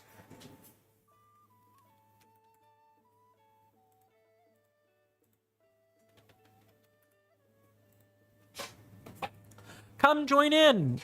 We feel free to post pictures or chat with your fellow audience members, your fellow senators. That's the only way our, unicameral, legislature gets any kind of invigoration. Feel free to chat or don't, your choice. But there's a channel on there called Voting on Content. That's where the short-term item is. I've also put something in the announcements in case you're like, I want to read the announcements. I don't want to click on 5 channels to find it. I have a link to it right in the announcements. You've got 4 choices. I won't go over the choices here, but do feel, if you guys aren't sure about something, feel free to ask questions in either the Discord server, or heck, I'll even take questions on Twitch as long as you tell me, this is the vote item we're talking about. Just give me some context. That's all I ask for. And I'll be more than happy to explain what the options are. But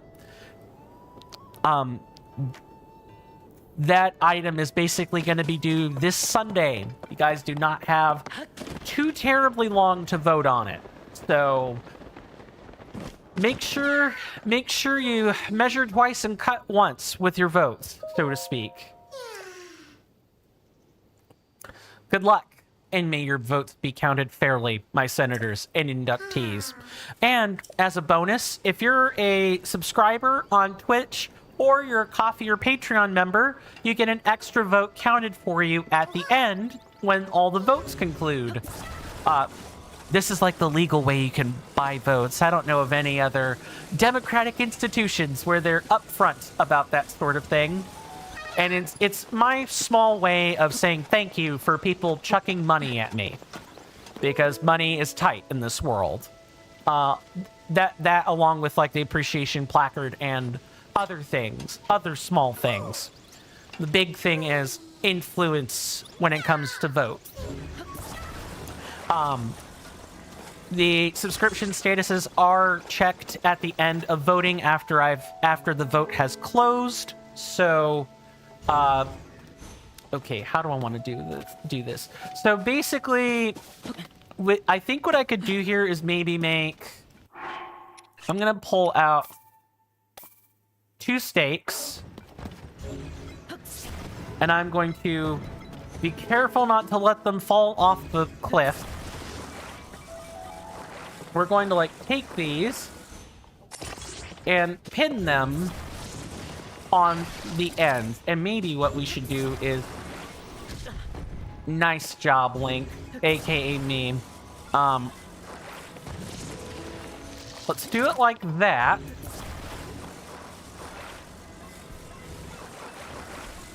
And then we can put it on flat right around in the middle.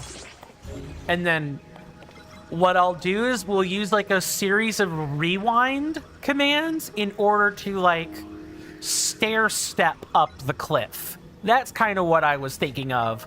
when I thought about the stakes. It's like, maybe I could use a trick with rewind to make that work. And, you know, take the Korok along for the ride the whole time. And of course, I am ever thankful to anybody who participates in the vote. I have a whole bunch of instructions in the voting for content channel on the Discord server. Well, I should have taken the Korok off, not anything else.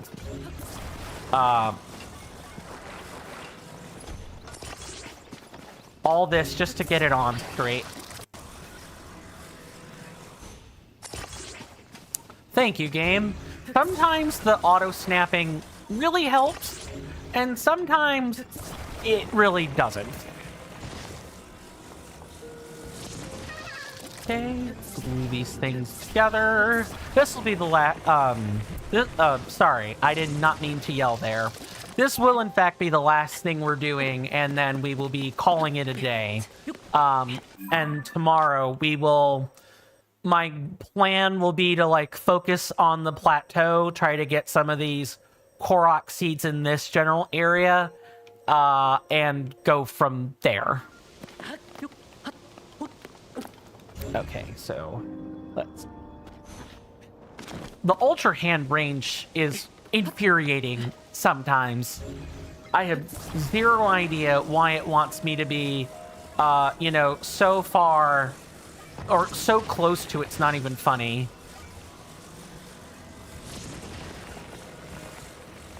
And just like that. Actually, I'm not even sure we need to use rewind for this.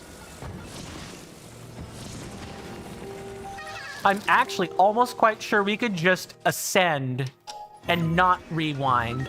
And the rewind would make things more difficult anyway, now that I'm thinking on it. Did I just ascend through a Korok? Buddy, are you okay?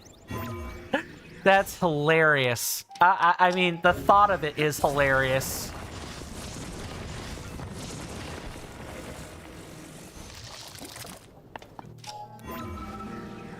I hope I am close enough that I can grab this. No, I'm not. Of course I'm not. Why would I be?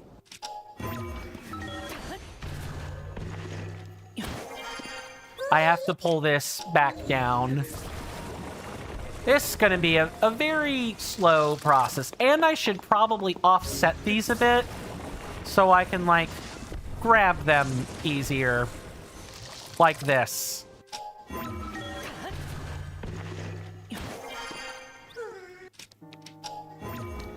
I'm sure there, you know, given we have enough devices, I'm sure there's probably a way you can automate this. You know, with the use of like a control panel or even just a set of like rockets or springs or something. I'm sure there's a way to do that, but this is simple. I like simple. It's easy to understand. Yeah, I have to pull that back down. Oh my god, this range. For anyone else, is the Ultra Hand range something that also is generally infuriating, or not really? Like, you get used to it, and then it's not infuriating anymore. Oh, no. Okay, Link. Thank you. Get up there. Actually, yeah, you don't even need to use Ascend. That would just make things faster. You could just climb. Link, get up there.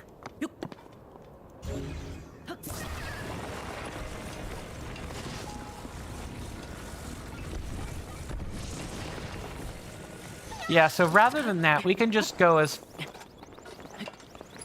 far up as possible. Oh yeah, no, we gonna be doing this for a while. Shoot. Absolutely, it's one of the bigger complaints you have about this game.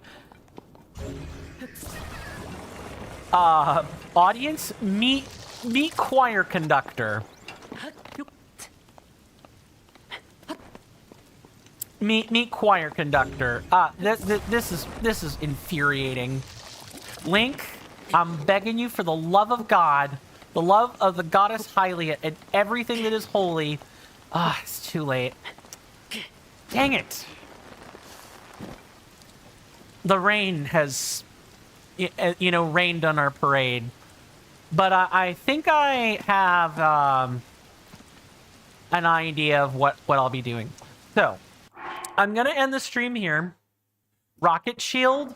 Ooh, good idea. Good idea. Good idea. I could do it like that. Oh, hold on. I really shouldn't be so apt to, like, give up yet. I can do this. I want to end the stream with this.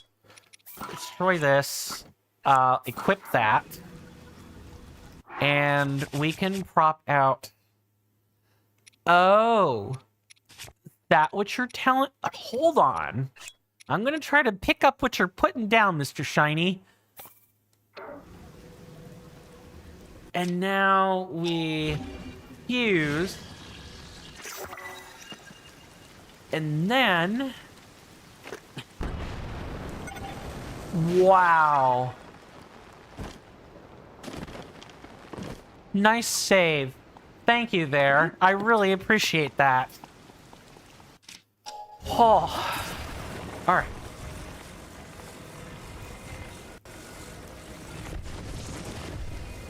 Come on, game. I need you to, like, work with me.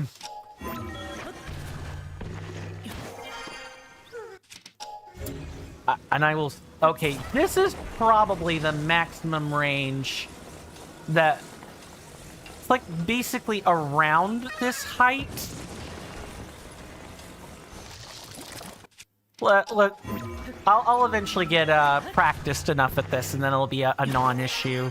It'll still be annoying. It'll still be tedious. But at least it'll be less of a concern.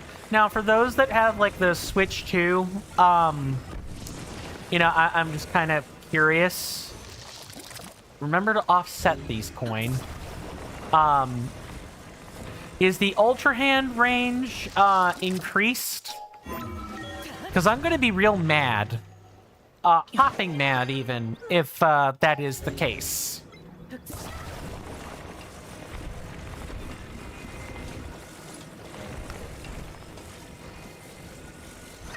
Sure, right there. That'll work. Because I know this has got to be a quality of life thing that I'm sure people on the Breath of the Wild subreddit have, or not Breath of the Wild, it'd be Tears of the Kingdom subreddits. I'm sure it's... Oh, don't do this. There we go. It's just, it takes a second to, like... That is too high. I can already tell you that's too high.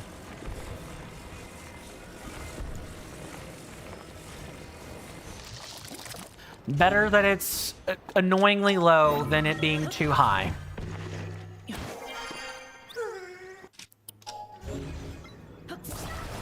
I'm almost positive that this is a really well talked about thing in the Tears of the Kingdom subreddit.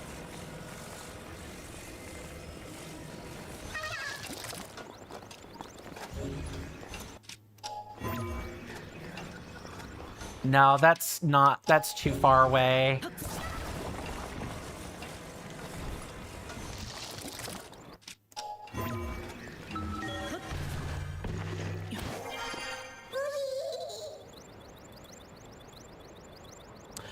Shiny says, I don't think it's been done. Ultra Hand reach is as short as in this version. Okay. It's weird and it's twisted that I'm happy this is the case. But at the same time, let's just do it like this and go from there. I'm happy that's not the case, and it the suffering is the same. At least, we all can kind of commiserate in that together. But This should have been an easy, you know, no-brainer to fix. Like a super easy no-brainer to fix. Like, this is a frustrating range for the Ultra Hand.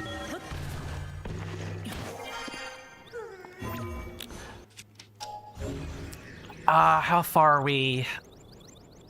Oh, we're so close. We still gotta keep up this charade for so long. It's not funny. That feels like it's testing it.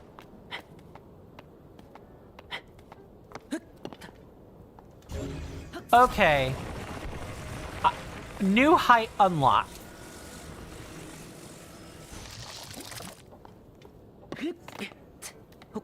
Nintendo Switch 2 edition fixed some performance issues. That's fair. That's sort of what I would expect them to focus on. And added the Zelda Notes app, aka the part of the Switch update, or the part of the definitive edition that you can't even use a Switch to bloody access. How's that for quality of life, everybody?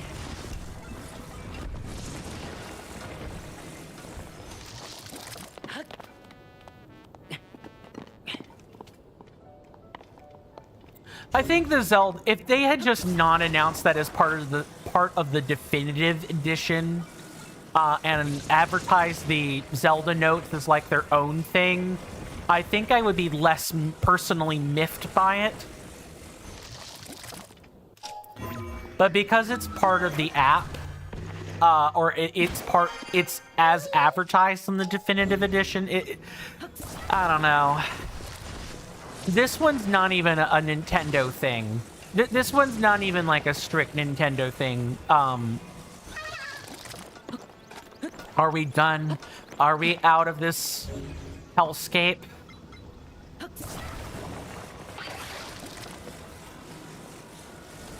Oh my god. Autobuilder, anyone?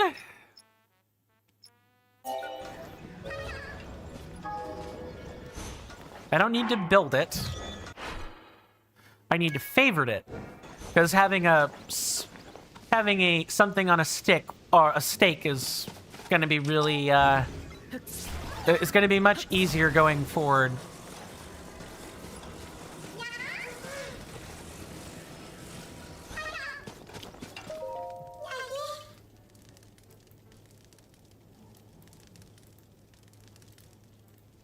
Okay.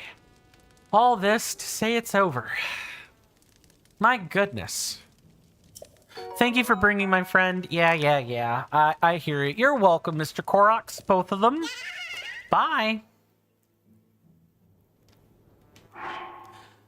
Okay.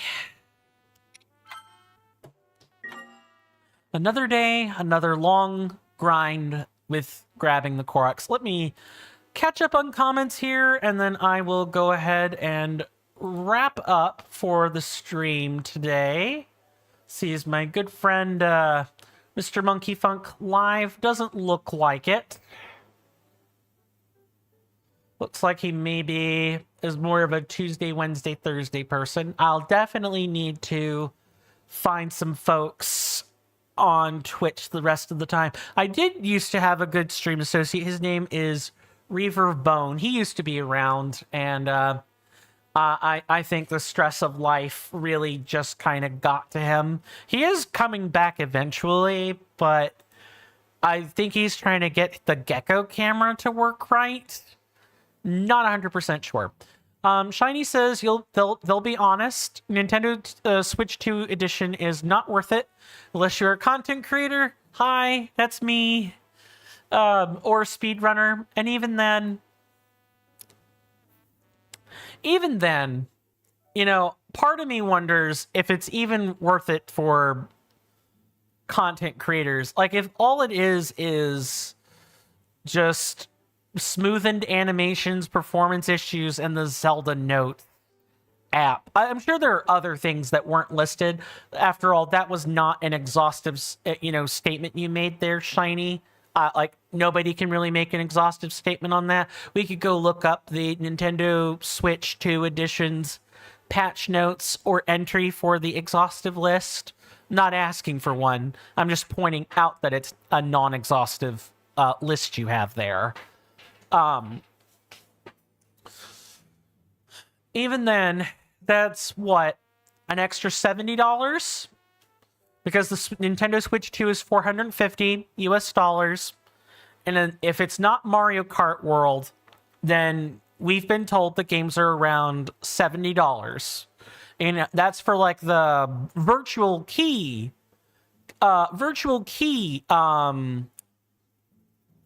products. If it's physical, it's $80.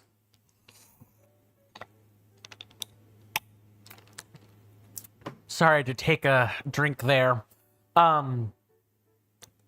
It's absolutely wild. That's $500 just to get started on Nintendo Switch 2. Now, you can upgrade your Nintendo Switch 1 Edition Zelda games for a much smaller price. No doubt. But you still need a Switch 2 with that, right, Mr. Shiny? You can't just, like, upgrade it on your original Nintendo Switch. Or else I might consider it. I'll fiddle around in the Nintendo eShop later, because my Switch ain't bricked. And it better not be bricked later if an exec is listening to this. I will be hella upset. And sue for damages. But, which is, I mean, it's fine, right, that it's not upgraded, because I think it's important sometimes, especially with new games and the way that gaming is going, to play the original ports of games sometimes. Nintendo Switch 2 Edition Zelda games are only going to be worth it if there are more games to actually play in the Nintendo Switch 2. Yes, I would 100% agree with that. And I don't think Nintendo is going to be... Like, I'm sure the budgets are pre-allocated, so I'm curious to see, you know, what the companies are going to do with the pre-allocated budgets. But, the studios that Nintendo is going to work through for games starting this year are not going to be having a budget, much of a budget at all, given what Nintendo has decided to do within the last, I'd say, 1.5 year period, with all starting with the Power World suit. I would say that's ground zero. Now, we are over time, so this could be an interesting conversation to maybe hash up again after. Did I say tomorrow? I said tomorrow, didn't I? I'm sure this would be an interesting conversation to hash up next stream. Speaking of, next stream is Monday. I take weekends off in case people aren't familiar with my schedule yet. I'll probably put out a little bit of a reminder post, given that we've got an influx of new people recently. I'll put that out there. I have a resources channel where people can sign up for the Google Calendar, because that's where I update my schedule. It's pretty accurate. If you guys have an Android class phone, you can even sync it to your calendar app. It's pretty easy to do. Keeping it updated or having it sync might be a bit tricky, but actually setting it up is super easy. Let's just go ahead and do that real quick. Well, folks, my name is Coinstamp. You guys have been awesome. Thank you so much for hanging out with me today. We accomplished, I would say, half of what we wanted to do. It's fine. Gleox be gleocking. Gleox be gleocking. This is a good, a good stamp, a good hallmark to shoot for later. We will be back Monday, and we will pick up exactly where we left off. You guys have my word on that. As a reminder, July 4th weekend, I will probably be at my client's house doing a job for them, so I will not be streaming that Friday. Guaranteed. Never mind what the rest of the July 4th weekend has to bring. Also, if you're here in the US like me, happy early Independence Day. Please go celebrate that with your family. Hopefully there will be a cookout, some hot dogs, you know, the Frankfurters, all that fun stuff.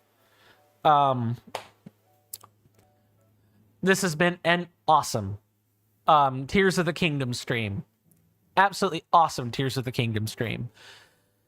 My senators and inductees, do take care of yourselves. Do stay safe out there. You're welcome in my hallowed halls anytime, whether that be in my Discord server or X/Blue Sky. Either one of those work. And